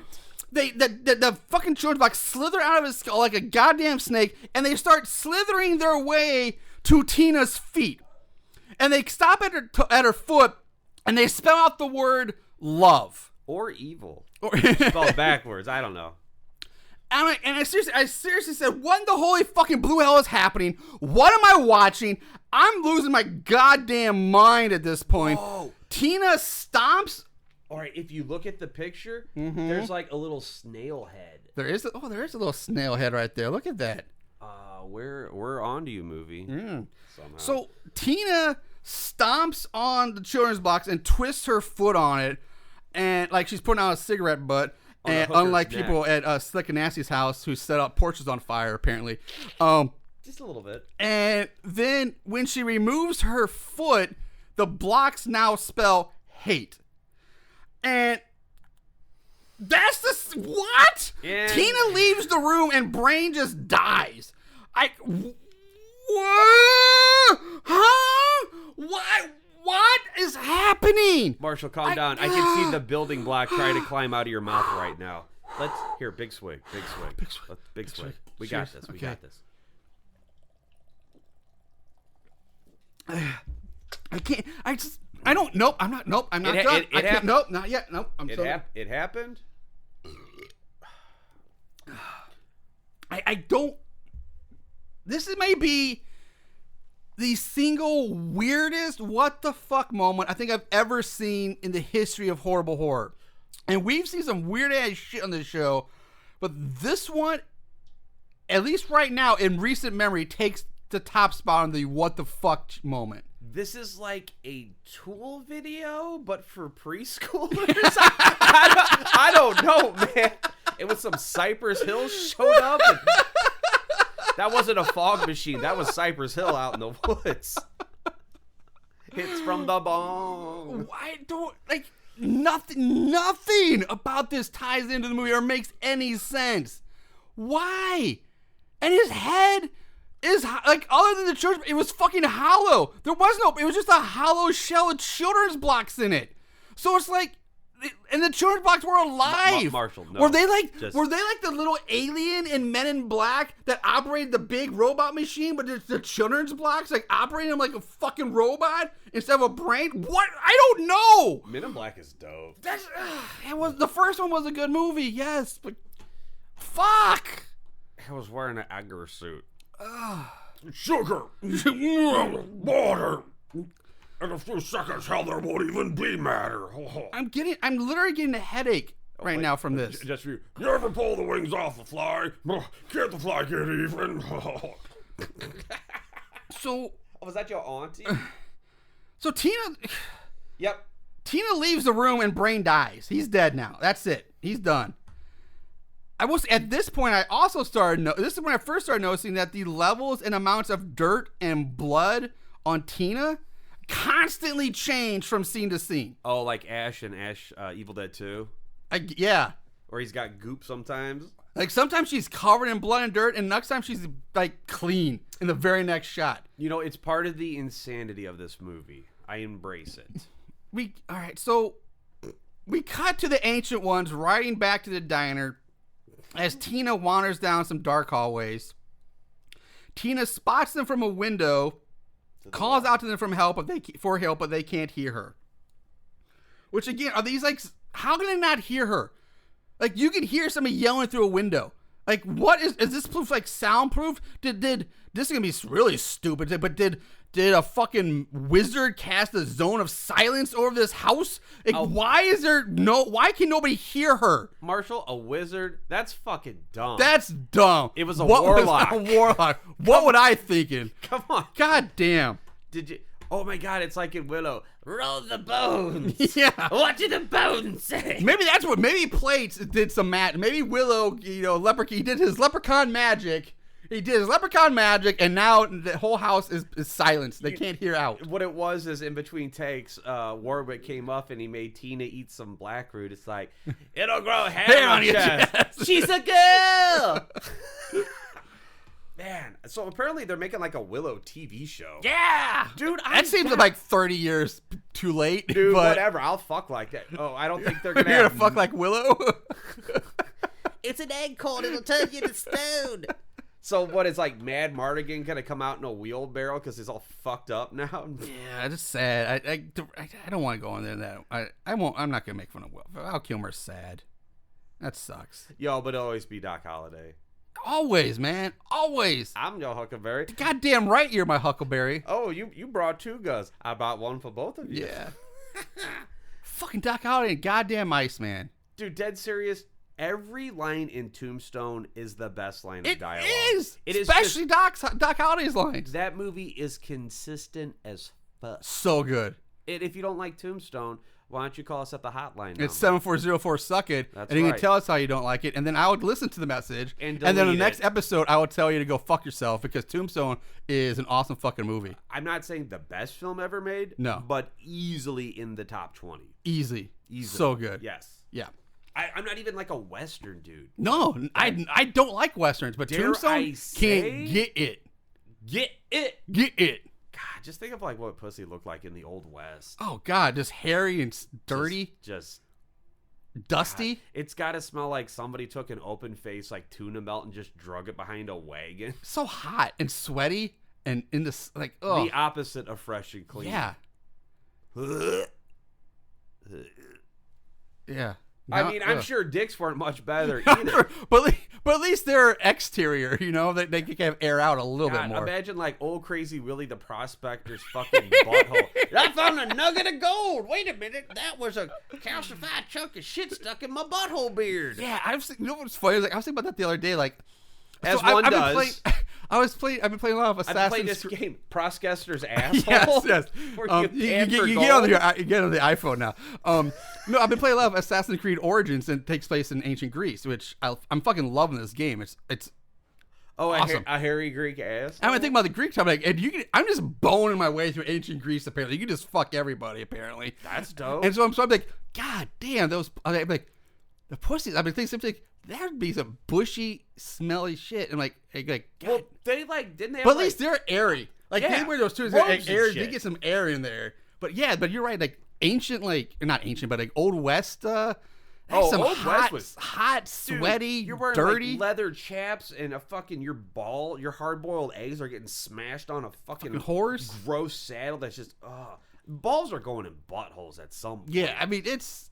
Your dick probably got so nasty. Fucking hit by a. You know what? God bless the prostitutes from the Old West and the shit they had to put up with.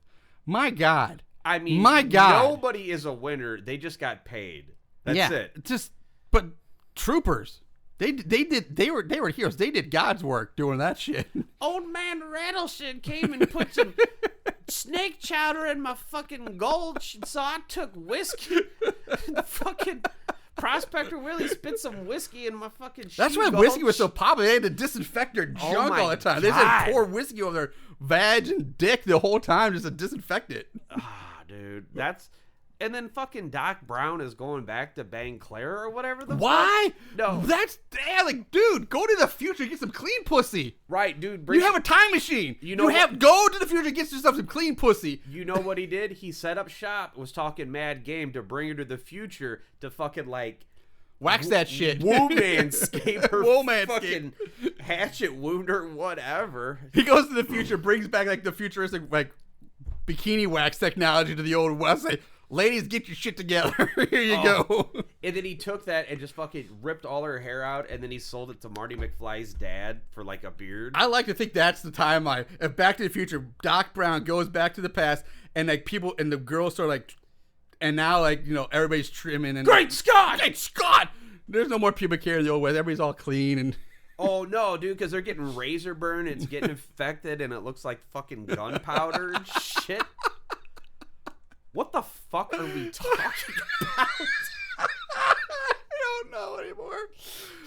I think my brain is just snapped. It's been replaced with fucking children's blocks. I don't know what we're doing anymore. I just saw the fucking blocks come out of your mouth, and it said, "Help!" So speaking of help, Tina calls out for help, but they can't hear her through the window of the magical window. Code of silence. Code of silence. Granny hands TJ some sort of controller that has several switches and lights and buttons on it. Oh my god! And Yes. says, Oh wait, because the old ones, yeah, they rolled up mob deep. yeah, and she says it looks like they mean the ancient ones need some peace of mind, but not until I signal. The ancient ones yell out for the family to show themselves, calling them murderers and pussies. I mean, yeah. Granny comes out with a necklace box. She opens it up, and inside are 3 golden peace symbols. Medallions. They're just like, I guess you call them a dime, but Oh, I don't have that. that's disgusting. Wait till you smell it. Time out. Go take a time out. Okay. We have standards here.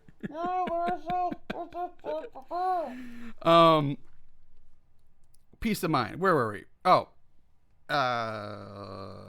Peace symbols. So she pulls out these 3 golden peace symbols, metallic peace symbols, and she goes down and starts placing them on like The forehead. their foreheads, like they're fucking doing communion or something. Like here's I don't know. Taste and see. Yeah, like, I don't know. It's weird. Taste and see. So the flavors of as the soon Lord.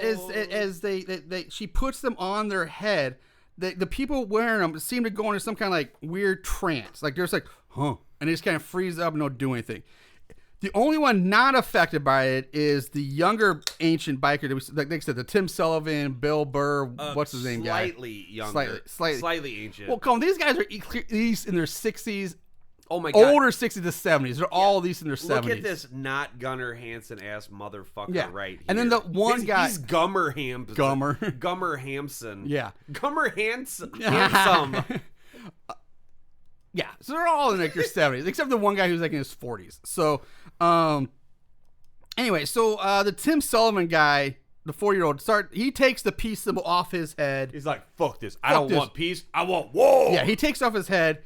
And he's like going out like, come on, guys, what's wrong with you? Let's go. And he takes up and he holds it up into this. He holds it up in his hand above his head. This is dope. And that's when Trapjaw flips on one of the switches on the controller he's holding, which causes apparently the peace symbol to fucking explode. There's like 3 buttons on it. It's like ready, set, go. Fun time. Yeah. And so his hand explodes. His hand just gets blown off. It is fucking awesome. Yeah, but I was like, what? Like this little thing. Okay, this little metal peace symbol is an explosive device. Apparently, it's unstable antimantium molecules, Marshall. Oh, okay. All right, that makes sense. Sure. She's like, get the fuck out of my ass. Leave. Take this movie with you. Tim Sullivan runs around screaming in pain as blood sprays out of his stump, spraying over his biker buddies, and then he just dies. So he bleeds out and dies. Like, he had the diabetes. TJ pushes another button, which causes one of the other guys' heads to explode now. And it is fucking awesome. I will say this part Practical was effects. actually pretty. Practical effects were good. This was fun. I will say that. That's what Gabe, whatever the fuck, he's special effects. Bartalos or something like that. Yeah. Man, I want a euro. A euro does sound good, actually. Fuck yeah, it's all Greek to me. It is all Greek, but goddamn, a euro sounds delicious. Too bad the Acropolis closed down. Yeah. Well, you know what? You can get them at Arby's. Yeah, they're okay, but they're not the authentic same. I know, buddy. God damn, we get off topic so easily. Anyway, so the last, one guy head explodes. He's obviously dead. And it's dope. The last biker with a peace symbol on his head goes to take it off. This is like Big John, old Big John, because he's like, Gummer Hansen. Yeah, Gummer Hammerson. Yeah, that's an or Little John, I should say. Yeah. Wait.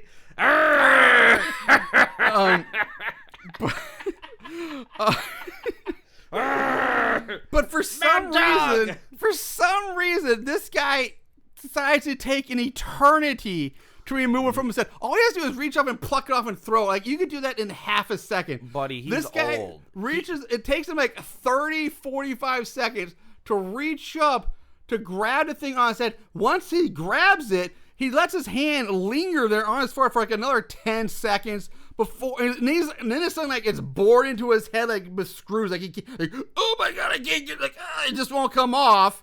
And it's because he's built like a Chuck E. Cheese animatronic. He kind of is. And then, of course, TJ pushes the button and explodes his head as well. And hand, and it is fucking dope. At this point, Plates comes charging out from the building and starts chucking plates right into the face of one of the other bikers. I posted this on my fucking Instagram story because I was rewatching it. Oh, I'm sorry. I did miss this. Before Gummer Hammerson heads explode, witnessing the first head explosion causes another one of the bikers, guy, to his heart just explodes. He has a heart. Yep. His heart just explodes and he dies of like a heart attack. Did he have a heart attack or a heart attack? Yes. Because you ought to know by now. And then Gummer Hammerson's head explodes. Now Plates comes out, he comes charging out of the building, chucking plates at this other guy. I have this. Right into the face of one guy. I have this. Just bombards his face. Because he fucking runs up, he's like, woo! Yeah. It gives him a little Ric Flair. And he kills this one guy. Somehow, his fucking artisan plate throwing. Oh my God, dude, where is this? This is fucking kills some guy. So, now all that's left of the Ancient Ones biker gang is Shakes, who is like the most frail, like weak, barely can able to stand meth head looking goblin guy. Goblin mop. Like Santa Claus's skeleton. Yes. Who did way too much meth. And the woman, I guess, bang toy of the bunch that I don't know. The Smush Hound. Yeah, the Smush Hound. So Toothless Shakes has had enough of this. He takes off his shirt because when you throw down ready to fight somebody, you gotta take your shirt off. It's like prepare for trouble. So this like frail geriatric like 78, 80-year-old dude with no teeth rips off his shirt. He's all. He's got tooth. He does have a tooth. Plates starts laying into Shakes with some harsh verbal assaults about him being old and useless now. Yeah, it's pretty mean. And I said this in my notes at this point. Warwick Davis is the best part of this movie, and he is crushing it acting wise. Like his lines are nonsense for the most part. Yeah, he really is. He's doing a Chop Top from Chainsaw 2. But he's actually really good. Despite how weird his lines are, he's crushing it. I will give him credit for that. This may be his, I hate to say, but this may be one of his best performances ever. Like, at least on the Horrible Horror. Willow, yes. Leprechaun, I think this might be better than Leprechaun. Actually, as far as his singular performance goes. He looks like a little milkman. He does. Shakes charges Plates, who takes off running through a cactus field. Cacti. Cacti, you're right. Cacti field. Get out of my house. So Plates runs from the gimpy, frail old man. Plates stops and starts pulling out plates from under the dirt. Oh yeah, because he ran out of his stash. Yeah, so he starts pulling plates out from like underneath the dirt. Hidden plates. Why are they underneath? He's got like a stash. Don't. See, you're trying to do logic. All right, Marshall, is there any payoff? Did I miss this? So Plates takes his last plate and just fucking whizzes it up in the air. That never comes back. It never fruition. comes down. I was waiting the whole time. It's still up in orbit somewhere. It's circling. It's actually diffracting fucking NASA space laser. Oh god damn! We're bouncing cell phone signals off of that plate up That's in why orbit. that's why I can't get reception in your basement because the place is fucking. I seriously thought like when then fucking grandpa I thought he could come down like split something in half cut his or arm off or fucking. No, it just like goes up and never comes down. Actually, I can't. Either that's a cut scene or that is just. Oh, my dog's going crazy. I think he got hit by that plate. Maybe That's it what it was. It finally came down. Son of a bitch. Fucking 12 years later. So, Place pulls out a couple plates from underneath the dirt, and he starts winging them at Shakes, hitting him in the leg, like right in the thigh, gives him a Charlie horse or something, and it knocks Shakes down to a knee. Plates goes into like this crazy like touchdown celebration happy dance. Keep in mind, Shakes isn't dead. He just hit him in the leg, and he's like, yeah, woo! And he starts dancing around, being all weird. At this point, Shakes gets up, grabs one of the plates, walks up behind Plates, who's still dancing around, and backhand Plates across the face with a plate. Then Shakes mounts Plates and starts ground and pounding him like he was fucking Brock Lesnar or like Shane Carwin from years ago. I think that is the sexiest thing you've ever said. Wait, real quick. I was talking about Santa's sleigh. Yeah. And I was like, yo, did you know Goldberg's Jewish? Yeah. I didn't. His name's Goldberg. I know. Like, I don't think he'd get more of a Jewish name than Goldberg. Yes, I'm aware now. I know that is tragically stupid, but hi, you've met me. I might be tragically Hey, Nachos, how do you spell airplane? It's my air. I was like, because it's like aerospatial or whatever. It's like A-E-R-O. I'm sorry. I was wrong. I shouldn't have called you out on that. No, no, because like aerospace and all that shit, it's not A-I-R-O. It's like A-E-R-O.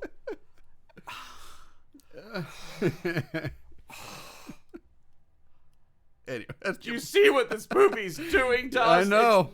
It's tearing us apart. It's tearing us apart. It's pitting us against each other. That's what the movie wants. It's making my head blocks hate you. My head blocks hurt. Oh, love you. My head blocks hurt. That's a t-shirt. That's going to be my new t-shirt. My head blocks. No, dude. What was it? It was... I got so darn angry. I was about to rearrange the world. God, that is so fucking money. So darn mad. Gonna rearrange the whole world. Let's do this. Let's power through. All right. Fucking. All right. So where were we? So Shakes backhands Plates with a plate, ground and pounds them. Then Shakes musters like the strength of 1,000 gods or Hercules or some shit like that, and just literally grabs Plates by the side of his head and rips off his fucking head. Okay, like this frail man who weighs like maybe 90 pounds rips off fucking Plates' head. Just rips it off. Okay, buddy, that's not such a reach. His meds kicked in, and he is 4 times bigger than this dude. Right, that's like ripping off a toddler's head. Which I guess maybe his meth kicked in or something. I don't know. Did that ever clear up? Can we talk about that on air? I think that's still illegal. Moving on. That time, nobody ripped any toddler's head off. So after he rips off Plate's head, he punts it like a football. Das Boot. The kick is good. Sends it flying through the air. While the head is flying through the air, we hear Plate screaming, going, "Wah!" Which would be physically impossible. Nope. Got you beat. Check it out. Oh, fuck, I don't have a beer bottle. You know when you like whip in a beer bottle? It was the wind. It was like a... If it was whistling in air, yes, but he's literally screaming like, "Ah!" Because his larynx was struck in the last pose and got rigor.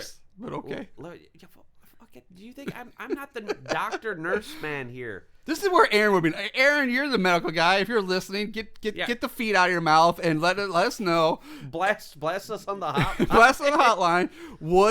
Would a severed head be able to scream? I'm saying no, because there would be no lungs and vocal cord for it to scream. All right, and I'm saying through the not the aorta, the fucking trachea and the larynx and shit like that. It's like a fucking whistling Nerf football.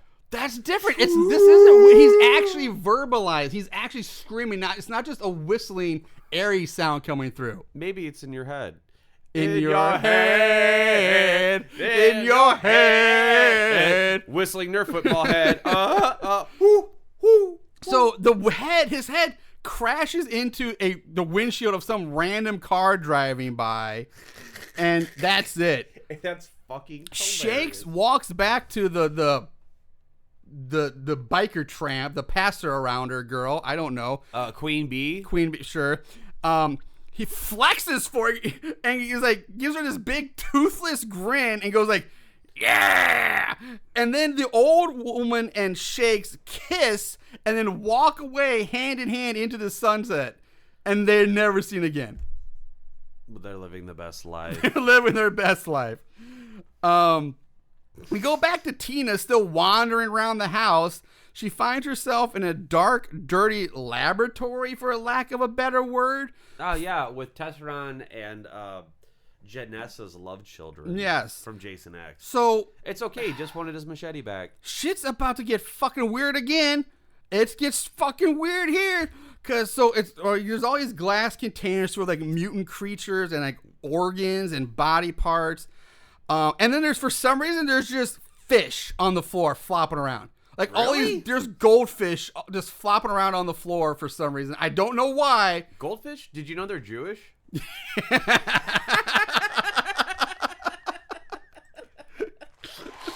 I'll take it. Well played, sir. Well played on that one. Thank you.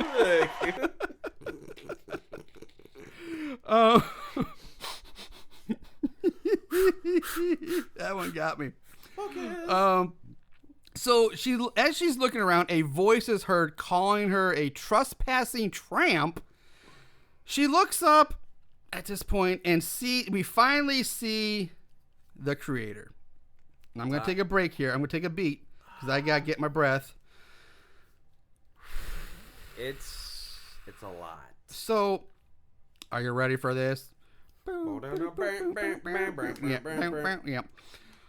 So, the creator is a headless bodybuilder who stands on a platform flexing, surrounded by cheap track and field trophies, while wearing a black spandex boxer-like thing that has the word dynamite written across the crotch in silver sequins and glitter. And then behind him in like a Batman comic book kapow zing zong onomatopoeia word bubble is the word the creator, and he just stands there with this headless body just flexing nonstop. I'm not making this up. I wish I was. I can't even. So while the creator talks to Gina, Granny enters through a metal door on the other side. Tina. You said Gina. Did I? All right, yeah, Who Tina. Who gives a shit? Fuck it. Fuck it in the throat. Granny enters a metal door on the other side of a wall of glass specimen jars. She goes up to this quote-unquote thing that has tubes hooked up to it. And at first, you can't tell what the fuck it is. But then it's like... Wait, why? I'm sorry. This creator thing is so fucking absurd. This dude is yoked. Yep. And he ain't got no head. No head. Yep. Yep. There we go. We're coming up on that. So, Granny comes up to this, when you first see it, all you see is like a rib cage with like a head on it. Like, so the rib cage, you see a skeletal rib cage, but then like on top of it is like a head with like, that has like a shitty rubbery skin just thrown on top of it, like shoulders and a head. And that's all you see. Like, what is this thing? I'm just going to take a nap under the table until you're done. Because this could be a while. Just kick me in the head. So, finally, you see a full shot, and it turns out it is like supposed to be a dead body that's been like tied up, kind of like arms tied up, legs tied up, and they like dissected it. So it was like, it's just like the rib cage has been split open. All of its organs are missing, but it still has like skin around its head. And it's got like tubes coming out of it. It's been hooked up to something via tubes. We're talking the torso of the creator? No. This is like the thing that there's no picture of it that you're going through, but yeah. Oh, no. That's not it. That's not it. So anyway, also, by the way, how the hell is the creator talking with no head? Telepathy. He has no head. Telepathy would imply a brain. You need a brain. He has no head. We had a brain, but anyway, so Granny flips some switches and some kind of liquid starts to flow through the tubes, that go from the tied up human thing to a collection vat. And then the vat has a tube that leads out from it, which Granny takes and plugs into like a circular opening that she has on the back of her neck now. It's a USB port. Yeah, it's sort of. OG. It's auxiliary. It's a USB port. What the fuck did you just say? A USB? I'll drink to that. A USB.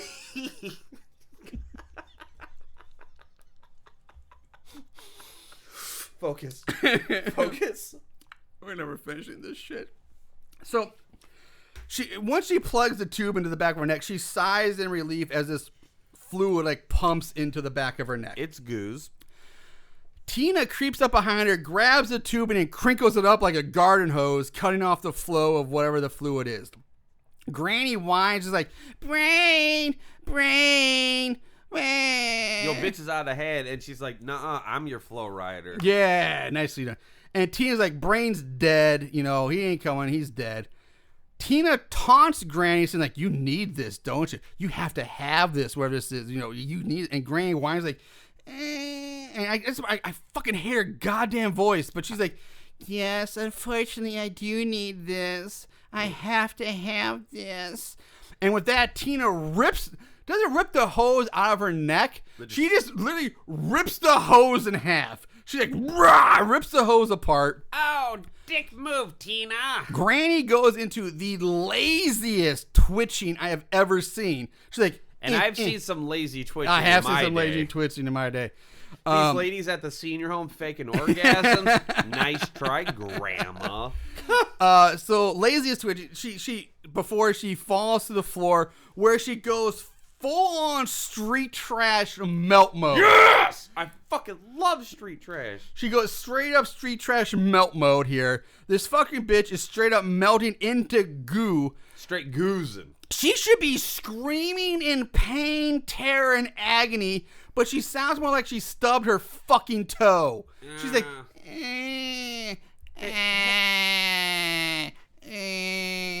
Hey, Marshall. Yeah. Who was your favorite character in Street Trash?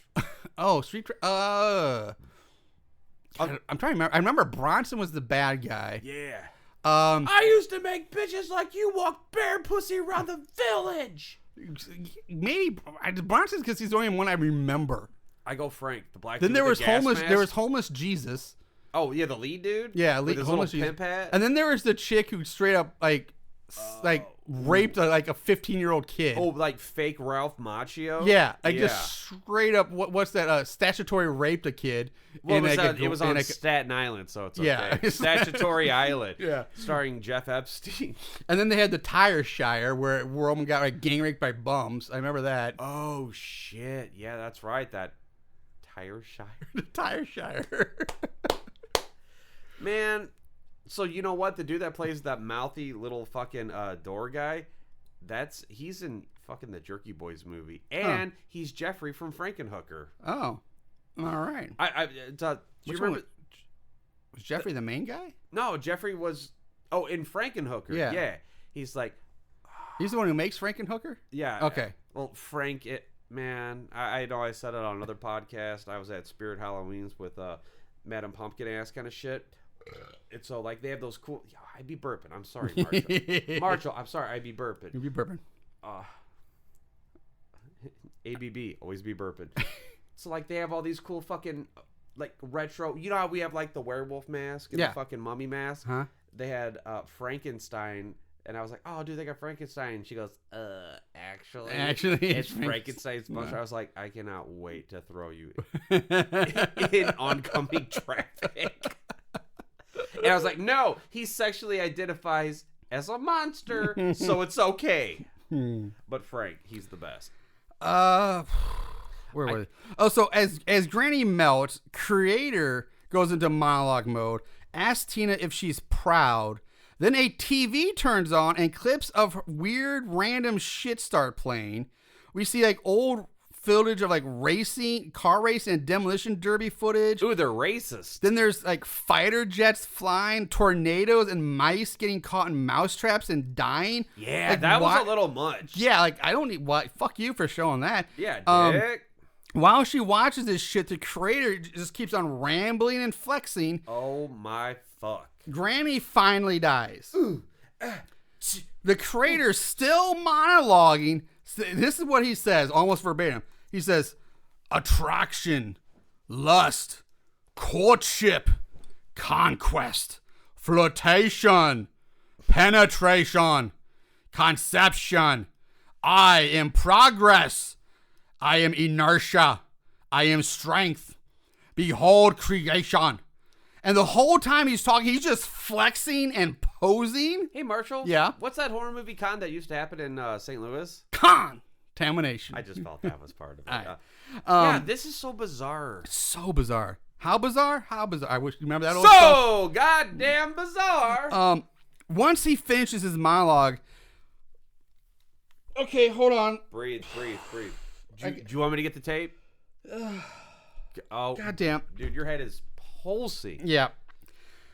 Like my dick at a senior home. Once he finishes his monologue, his chest begins to burn open, like a line, like a T, like forms on his, like burns into his chest, Incendiary. and it folds back. It opens up. His chest cavity folds back. Nachos, where the fuck are you going right now? You're not leaving me for this. You're not leaving me alone for this shit. Hold on, let me grab an alcohol.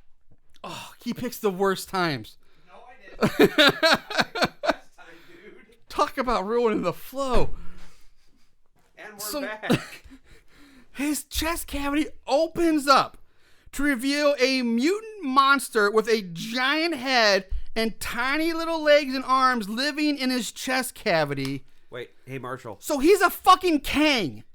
Krang. He's Kang. He's a Krang. Krang. Krang. Whatever. Hey, You know what I Marshall, meant. What's ET short for? Extraterrestrial. No, because it got little legs. What? What's ET short for? Because it got little legs. Oh. Okay. All right.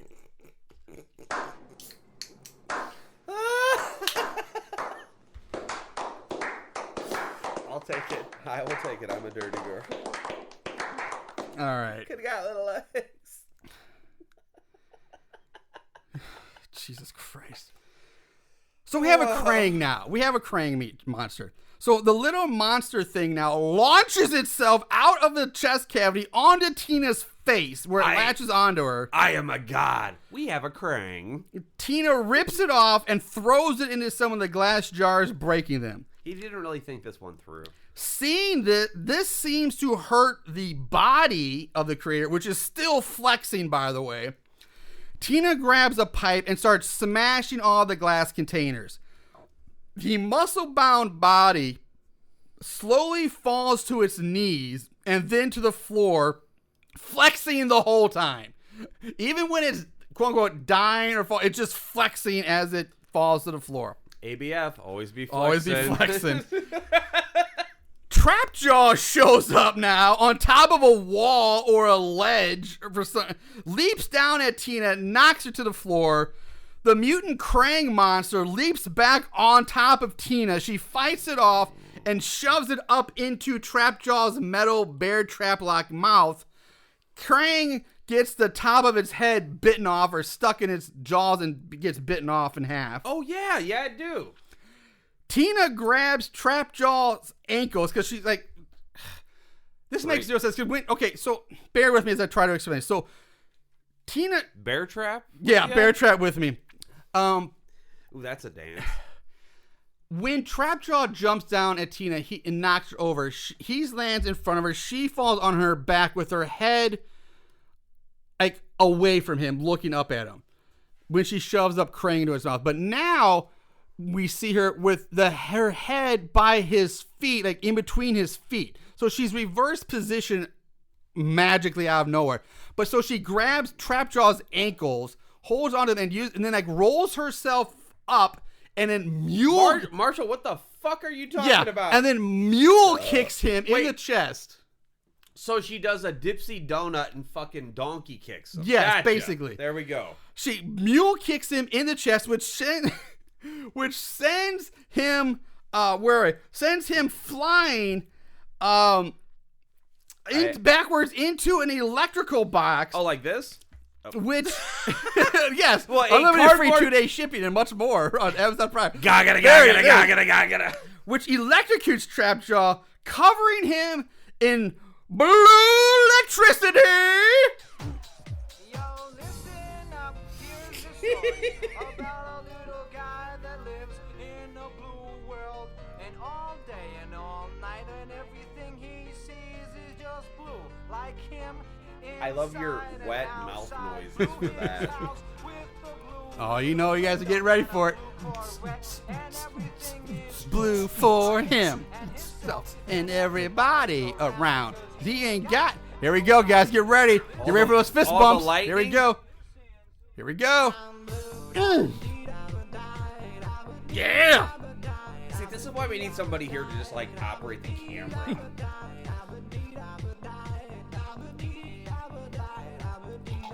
One more time. There it is. All right. Oh, I was just getting ready for the video. Gaga. That was actually an accident. I didn't realize my spacebar actually stops this. I actually hit the button. What the French toast is this? I don't know. So, this seems to kill Trapjaw. Tina rushes over to the creator's muscle body, pulls back the flap. I don't know. Nacho's trying to show me. Yep, that's where we're at right now. But no, he's missing his big toe. Oh, is what? it? What? Ain't that shit so light? He is missing half a big toe. Holy shit! I didn't notice that before. Oh, it's like Miner's Massacre, how he has the different colored fingers. Yeah, he's missing the top half of his toe. Anyway, so Tina rushes over to the creator's muscle body, pulls back this flap on his spandex dynamite junk. This is his underwear. He pulls his underwear. It's kind of like, you know, those Spartans, or like they kind of like those like leather flaps, like the skirts. Not really sure. I don't know what they're called. For the piss-a-poo.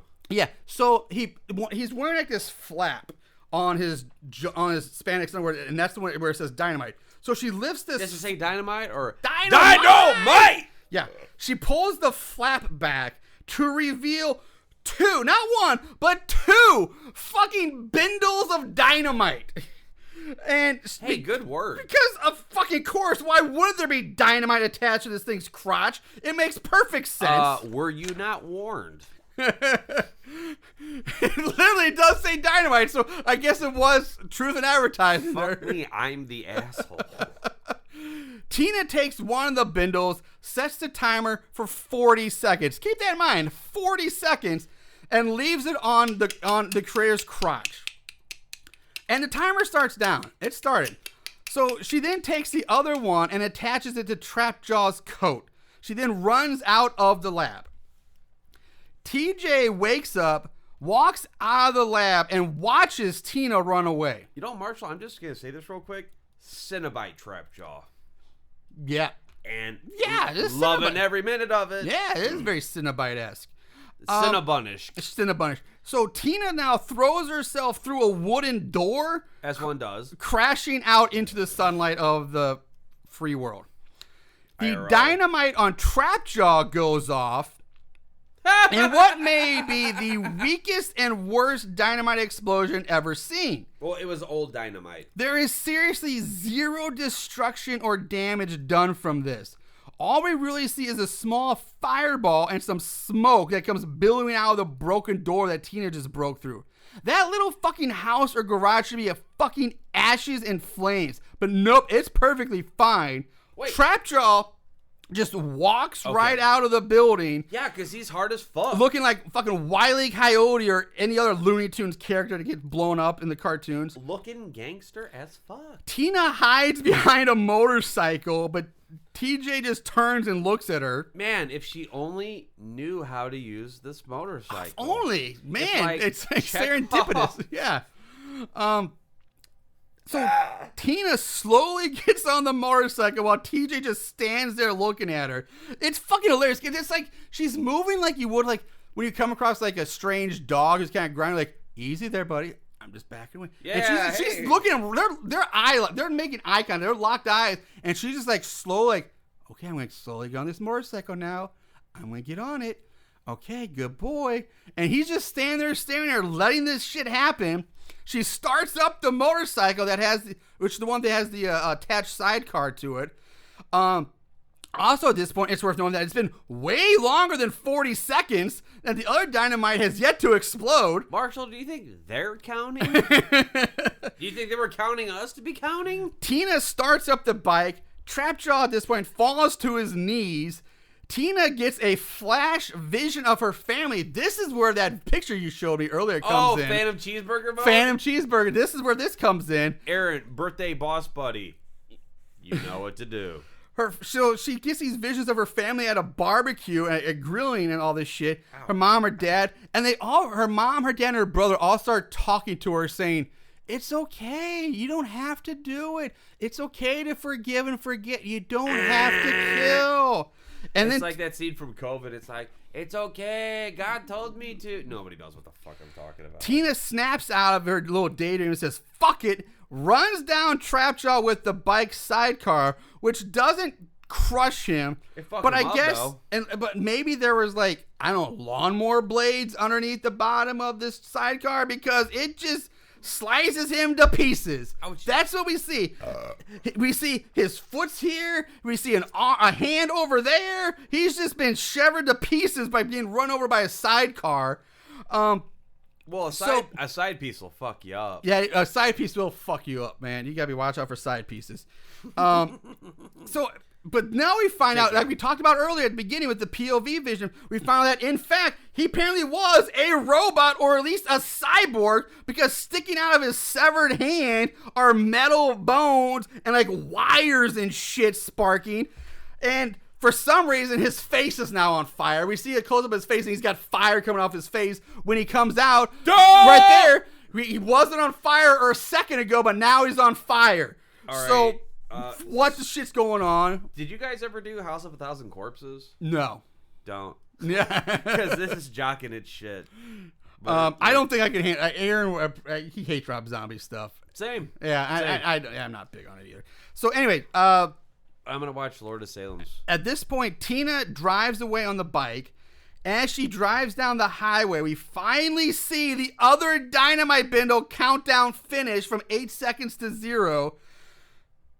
At this time, the whole fucking house and complex explode in a giant boom. It is awesome. This one's practical effects. It's a miniature, and I love it. But you're telling me one Dynamite Bindle doesn't phase Trapjaw, but getting run over by a sidecar does. No. They should have checked the fucking expiration date. But this Dynamite Bindle blows up the entire fucking compound. Marshall, just live in the world. Just live in the world. Tina pulls up to the sheriff's office to get the sheriff. She bursts into his office. Oh, the sheriff? The sheriff. The sheriff. She bursts into his office crying and begging for help. Crying for help? Telling him that... See that she's like, everyone's dead. They're all dead. Oh, they're all dead. Yep. On his desk, for some are pictures of her dead parents. The dead parents. Yeah, but that makes zero sense. Why does he have pictures of the dead parents? That makes zero sense of why he would have those. 0 cents. 0 cents. He starts to reach for his phone to call for help, which is weird because he is the help. I don't know who the sheriff would call. Oh, he's the help? Ooh. But is he going to eat a shit pie?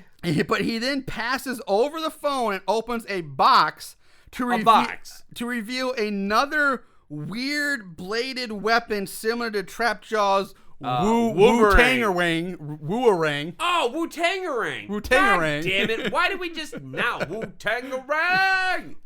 Oh, Yes. Wu-Tangerang. Wu-Tangerang. So it turns out that no one's surprised. The sheriff has been in cahoots with Granny and the fam the whole time. cahoots? Yep. Tina starts crying and screaming. We do a fast zoom in on her mouth, fade to black, roll the credits, and these credits are like the most annoying fucking credits ever because instead of music or silence, Yo. Old girl. The biker gang chick was Miss MIA. Miss Maya. That's fucking dope. Only now at the end of the tale do we understand. oh, okay. Yeah, the biker side piece, Yeah. sidebar. So Sorry. as I was saying, instead of music or silence, we just get 4 minutes straight of Tina just screaming and crying and screaming no over and over again for 4 minutes straight. It's awful. Marshall, you are a Cenobite because I didn't watch the last 4 minutes. Oh yeah, it's awful. It's not normal head, it's Marshall head. Yeah. There's a shirt. Hey, if any of the listeners know how to MS Paint, make that happen. At the hotline number, what's that number? 7404 suck it. That's right. And if you want to suck it, what's that hotline number one more time? 7404 suck it. Suck it. All right, so that's the fucking movie. That's skin deep. All right, let's move on to our favorite kill. Don't act like you didn't love it. Favorite kill. All right, there were kills in this movie, that's for sure. Nachos, where are you going with your favorite one of this movie? Huh? I don't know, man. So the gore was pretty fun in this. Like, the special effects, practical effects were fucking dope. I don't know, man. I'll give it to, like, the head explosion trio. Okay. That was pretty good. What about you, Mixmaster Marshall? Marshall. I'm probably gonna go with. I might go with the brother getting split in half. That was a good kill. Oh, and no, it was no. done. It was pretty good. I mean, consistently, the gore is like good throughout this movie. I actually wish they would have done more of it, like less stupid, nonsensical shit, and just more gore. If you're gonna go this level of weirdness movie, just go more Just gore. go full on Chainsaw 2. Yeah, just more gore and less stupidity. That's called humor. Hey, wait a minute. So, go ahead. No. I mean, no. If you got something else to say, go ahead. But otherwise, let's move on to the odds and ends. Yeah. We'll move on. We're moving on to odds and ends. Just when you thought it was over, here comes the odds and ends. The spooky. All right. Ratings. IMDb gives it a 4 out of 10. That is very generous. I thought so too. Oh no, like I'm on board with that. I'm like IMDb. All right. Rotten Tomatoes. There is no official thermometer score on Rotten Tomatoes. Fuck Rotten Tomatoes. But it has a 34% audience score. Well, my brother looks like a squash tomato. And Amazon gives it a 3.6 out of 5. I cannot wait for the reviews. Plot keywords. There were 36 total plot keywords. Ponties. Here are the ones I wrote down. Hillbilly horror, Okay. pornographic video. Debatable. There were 7 various nudity entries into this. 7 of the 36 were all nudity. And they were male nudity. Where? When? What? Dude ran down naked in New York Times. Oh. Male nudity, male frontal nudity, pubic nudity, pubic hair, Pubic nudity? pubic nudity, pubic hair, Whoever your next guest on the show is, that's their name. Pubic nudity. male pubic hair, male rear nudity, and outdoor nudity. And this one, which I don't know where the fuck it was supposed to be, but as a plot keyword, is Sean Connery imitation. Where the fuck was that? Because I don't remember that at all. Probably me 3 times on this episode. But, I don't know, Marshall. So that's that. Trivia. Wait, there's no Technotronic? Yeah. No psychotronic. Give me my phone.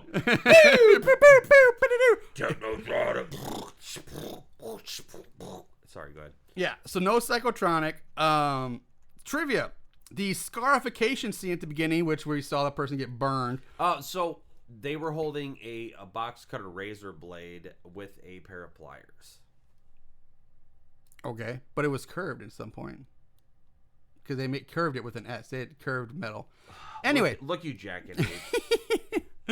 Anyway, apparently it was real.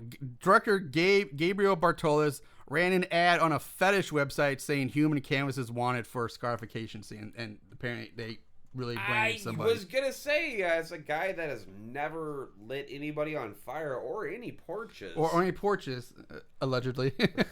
Allegedly. Get up here, motherfucker. All right. So, speaking of the nudity stuff, the movie was filmed without any permits, except for the explosion, the big explosion at the end.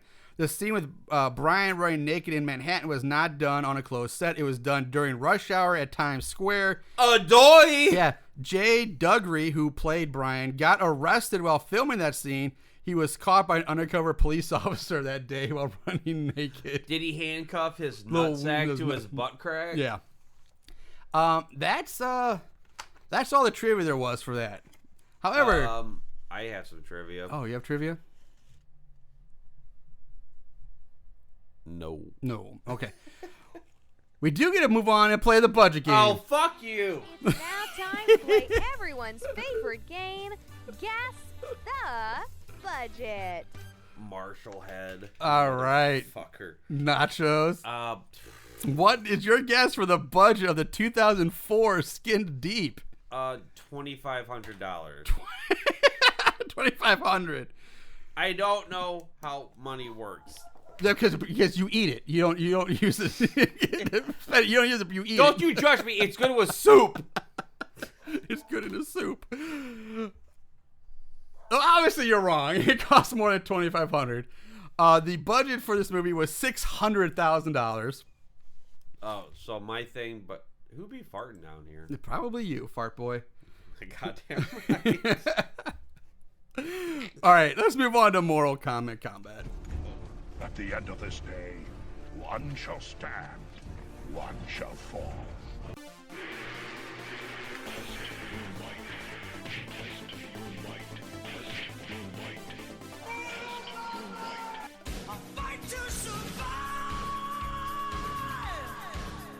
Good versus bad. Right versus wrong. Light versus dark. In the end, when the dust settles, who will be left standing after Mortal Kombat Combat? Dude, I'm sorry. I just realized as I was listening to that, like, these seltzers, I'm starting to hit me. I'm getting a little drunk. Oh, I'm sideways. And I'm like, dude, this Bud Light seltzer, this citrus soda is pretty fucking good. I'm like, it's alcoholic syrup mist. We talk about syrup, but goddamn. Also, caffeine free, which is great for me because I don't drink caffeine anymore. Sugars, sugar free, no sugar. That's awesome. And carbs, 2 grams. 2 grams. Like those low carbs, no sugar, caffeine free. Like, yeah, I think oh my God, Marshall. Yeah. Wangers or Wongers? Wongers? Oh my God, dude. Is So she MCU canon? I hope so. So like she is MCU canon, but fucking Mephisto is not. Not yet, anyway. I think they could be. They're doing a lot of demon shit. They could be leading to them. You can't do it in China. I don't do it. If they did a Madison spinoff, I'd watch that shit. Dude, their co-op. The spoilers. It's called the Wonganers. The Wonganers. Wonger and White Bitch. The Avengers. The Wongers. All right. Yeah, these will get you wrecked because they're malt beverages. Nachos just got up and walked away from the table again. Right as I was about to start my 5-star reviews here. Starter. All right. So anyway, Mortal Kombat. We have 107 total reviews on Amazon for this movie. Of those 107, 44% are 5-star reviews, with 13% being 1-star reviews. Excuse me. How's that? It's that carbonation from that citrusy, delicious soda, that Budweiser, Bud Light Seltzer, hard soda, citrus soda, naturally flavored alcoholic beverage gives me. This might be our thing. This is delicious. Yeah, Anyway, let's move on. 5-star reviews from 2 Dogs. Yes, 2 dogs. That's too many dogs. That is too many dogs. Yes, Skin Deep has horror. Yes, it has blood. Yes, it is violent. So if you're a fan of smart and well done horror, then you'll love this movie. Ooh. There is none of those things. This Some is not of smart or those well things, done. we'll go. But if you're not a horror fan or have problems watching violence, you should see Skin Deep anyway. Why? Quite simply, Gabe Bartalos' directorial and writing debut is so mesmerizingly original and fresh that its intensely and unbridled exuberance reaches places that few filmmakers can, save a Kubrick or Lynch. To simply call this a horror flick totally misses the point. Cinematic innovation in overdrive is more like it. 5 stars. No. From Peter Iasillo. Yes, that's right. I now have the distinct dishonor and displeasure of saying that I died a slow and sandy death in the horror action comedy Skin Deep. Dirty boy. I play the part of a construction worker who, with his 3 rotund buddies, are sideswiped a la Road Warrior in the desert by maniacal dwarf plates and the freak with a bear trap for a jaw, the Surgeon General. I won't reveal too much, but suffice to say, I get an oral taxidermy that leaves me stuffed to the gills and baking in the LA desert sun. Skin Deep is the most original and surreal horror film you'll ever see. It's a madcap underground comic book slasher thrill ride. I'll give it that. With a bizarre, tripped out feel to it. I predict Skin Deep parties all over the planet once this DVD hits homes. 5 stars. Oh, 5 stars. Oh, DVD. Oh, no, that's not even it. Sorry, it goes on. I met director FX Madman Gabe Bartalos back in the 80s while shooting the classic homegrown horror epic Spookies. Since then, we've remained close buds and was stoked to appear in this filmed excursion through his warped genius mind. Skin Deep combines elements of Texas Chainsaw, The Hills Have Eyes, Brain Damage, Road Warrior, and every damn family gets tormented by demented desert freaks and then some into one mind-numbing, laugh-filled epic. I think I nailed all those. You did, actually. You'll watch this one over and over again until you find yourself begging for part 2 or the prequel. This is the stuff cult films are made of. 5 stars. From Jeffrey Z. Larkin. This is one of the worst written, filmed, edited, and acted movies I've ever seen. But what makes this movie spectacular is that through some fluke, all of this bad multiplies itself into a wonderful piece of comedy. In my opinion, the film climaxes when Brian, a lonely member of a sick family, has a daydream about running through New York City completely naked, save his large brain and work boots. We watched that scene 7 times and could not stop laughing. I highly recommend this film to anyone who has a sense of humor and an afternoon or evening to waste. Your life will never be the same. 5 stars. Last 5 stars from General Darkside. This one was edited down a bit. He sounds nice. This is a Bonzer, B-O-N-Z-E-R, Bonzer of a whack job here. Where do I start? Okay. Bonzer. Huh. Nudity. Mercy from above. The only nudity here is some loser running down the street, full frontal nudity. So you get his brains boys ding-a-linging bouncing off his hairy ball sack. Gross and unnecessary, but it fits this bizarre film just fine. Oh no, guys have hairy wieners and balls. The guy on the cover of the DVD with the trap jaw is a psycho serial killer, part of a whacked out murderous family akin to Texas Chainsaw Massacre, House of a Thousand Corpses, and the like. These people are weird like I've never seen weird. In fact, this whole movie is off the scale weird if that puts blood in your baby maker. 5 stars. He needs to re-roll that. Let's move on to 1 stars. From Bill L. Parrish.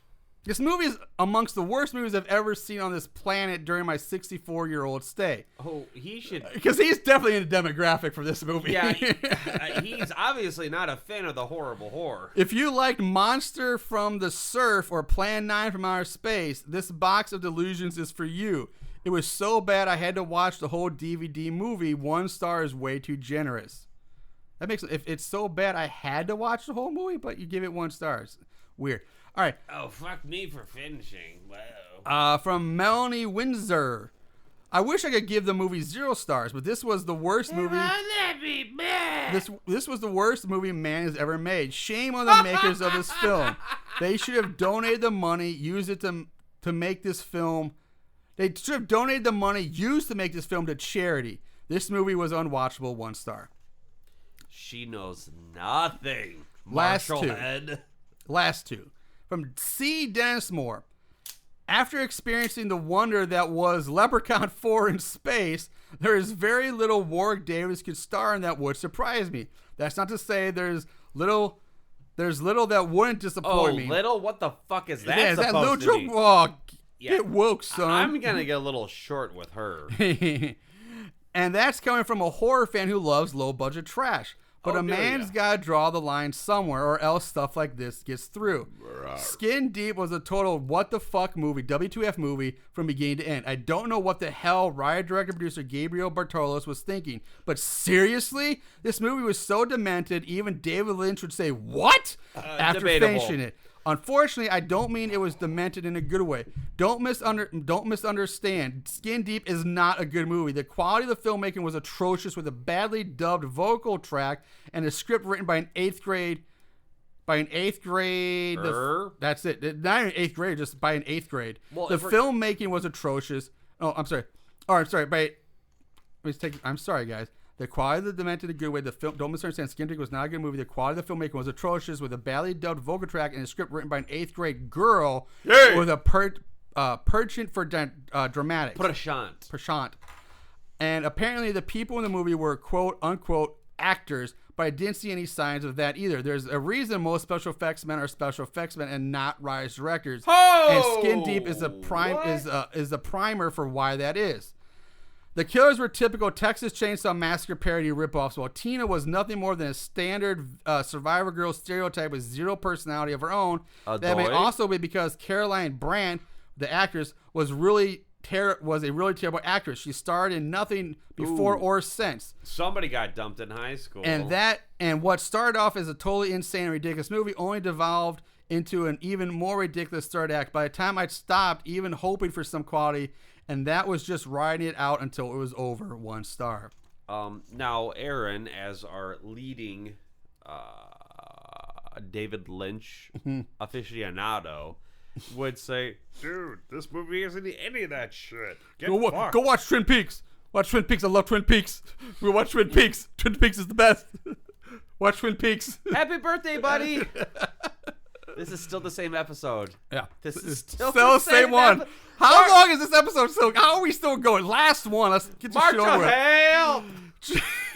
Jay Perez, this horror movie stinks. It's nothing more than a cheesy Texas Chainsaw Massacre ripoff. The cast is bland and forgettable. The acting is 5th rate. The dialogue is lame and weak at best. While it doesn't shy away from the blood and gore, most of the killings are pointless. The plot makes little to no sense. The only cool factor in this ripoff is Warwick Davis, a.k.a. the Leprechaun, but he fails to help the film in the long run. The most annoying part of the film Fuck your mama. is the end crash, because instead of music, we had 4 minutes of a girl screaming no, no over and over again. I give this movie 1 out of 10. Nobody said you had to watch that, you fucking dunce. That's that. Done. Let's move on. Final thoughts. Let's put an end to this nightmare of an episode. Whatever's happening here. This episode is the Amok Train. It's off the rails. It don't give a fuck anymore. Nachos, final thoughts. What do you have to say? Buddy, I love this movie. I fucking love this movie. It is pure batshit insanity in its finest form. I mean, like, the special effects, practical effects are fucking super dope. When you understand what you're getting into, it's a satirical comedy, fucking horror slasher abortion. Dude, strap in both hands, grab those pigtails, and just fuck that cheerleader. To just, you know what you're getting into, man. Just, you show up, oh my god. The killers are cool, except when they're not. I mean, like, Surgeon General is fucking so dope. Plates, I love that month. Thank you, Spitguard. Dink. The brain sucks. We need a hex, but you know what? He's anking to fucking basket case. Wow. basket case. This movie is just pulling from all of the fucking little indie shit monster movies. Is this movie a 10? No. Far from a 10. It's a casual 6, and it is so good. So good it's bad. Oh, the other one. So good it's spooky.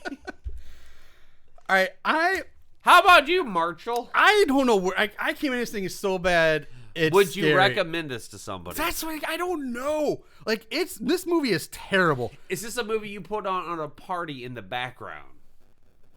Because I think so. You know what? Maybe, yes. It could be a background party movie. Yeah. It's just so fucking weird. Like it's terrible. It's a terrible movie. I struggle. Like I don't know. Like I want to say so bad it's scary because it's awful. There's nothing about it that makes any sense. There's really no plot. But that said, like this one was. I've said it with a few other movies in the past, I know, but this movie needs to be seen at least once to just experience this. This is the triple B. Buds, bros, buds, beers, and buds. Yeah, like this movie, they might need a disclaimer. This movie, like only watch when mentally affected by, under the influence of something, inebriated. Yeah, like you need something to help with this. But that said, like I'm thinking, like maybe it is so bad it's good for at least one watching. I don't think I'm ever gonna go back and rewatch this again. It's better than The Slayer.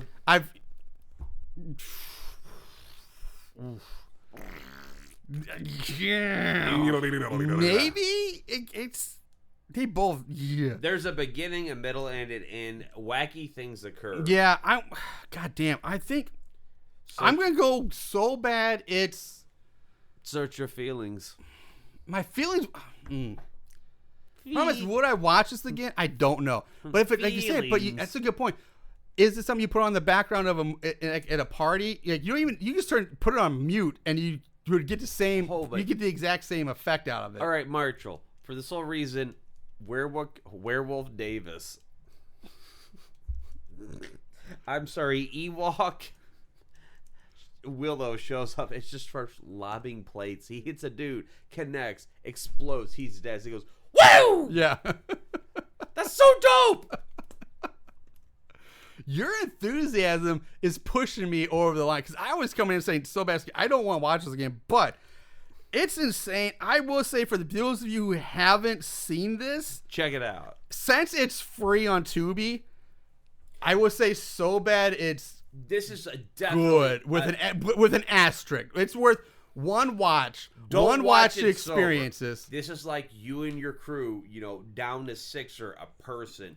I fucking just pass the bong, some dubers, some. I'm actually putting an asterisk on my official record here. So bad it's good with an asterisk by it, just so I have that in my records. But yeah, this is not a first date movie. No. This is like some legit movie you put on at the bar in the background on a projector. I think if I made my wife watch it, she would divorce me. She's like, "Fuck you, I'm out. Like I'm done." Yeah, don't do that. So hey, what do you think about that? So that's that. Let's wrap this shit up. It's gone on way longer than I thought it would. I'm good for that. All right, so guys, thanks for if you made it through this episode, congratulations. Yeah, thank you so much for sitting through this. Call the hotline number if you did it. I'll draw you a picture. If you made it through this episode, call the hotline. Let us know that you made it through at 740-4-SUCK-IT. Marshall, what's that number? 740-4-SUCK-IT. So that's it. We're getting 740-4-SUCK-IT. That's it. We're done. I'm wrapping this up. We'll be back sometime, and I don't know when, but we'll be back sometime. You're welcome. When I get something else scheduled. So do whatever you fucking want. But in the meantime, watch more horror movies. And remember to always stay spooky, you little bitch. And keep it tight. So tight.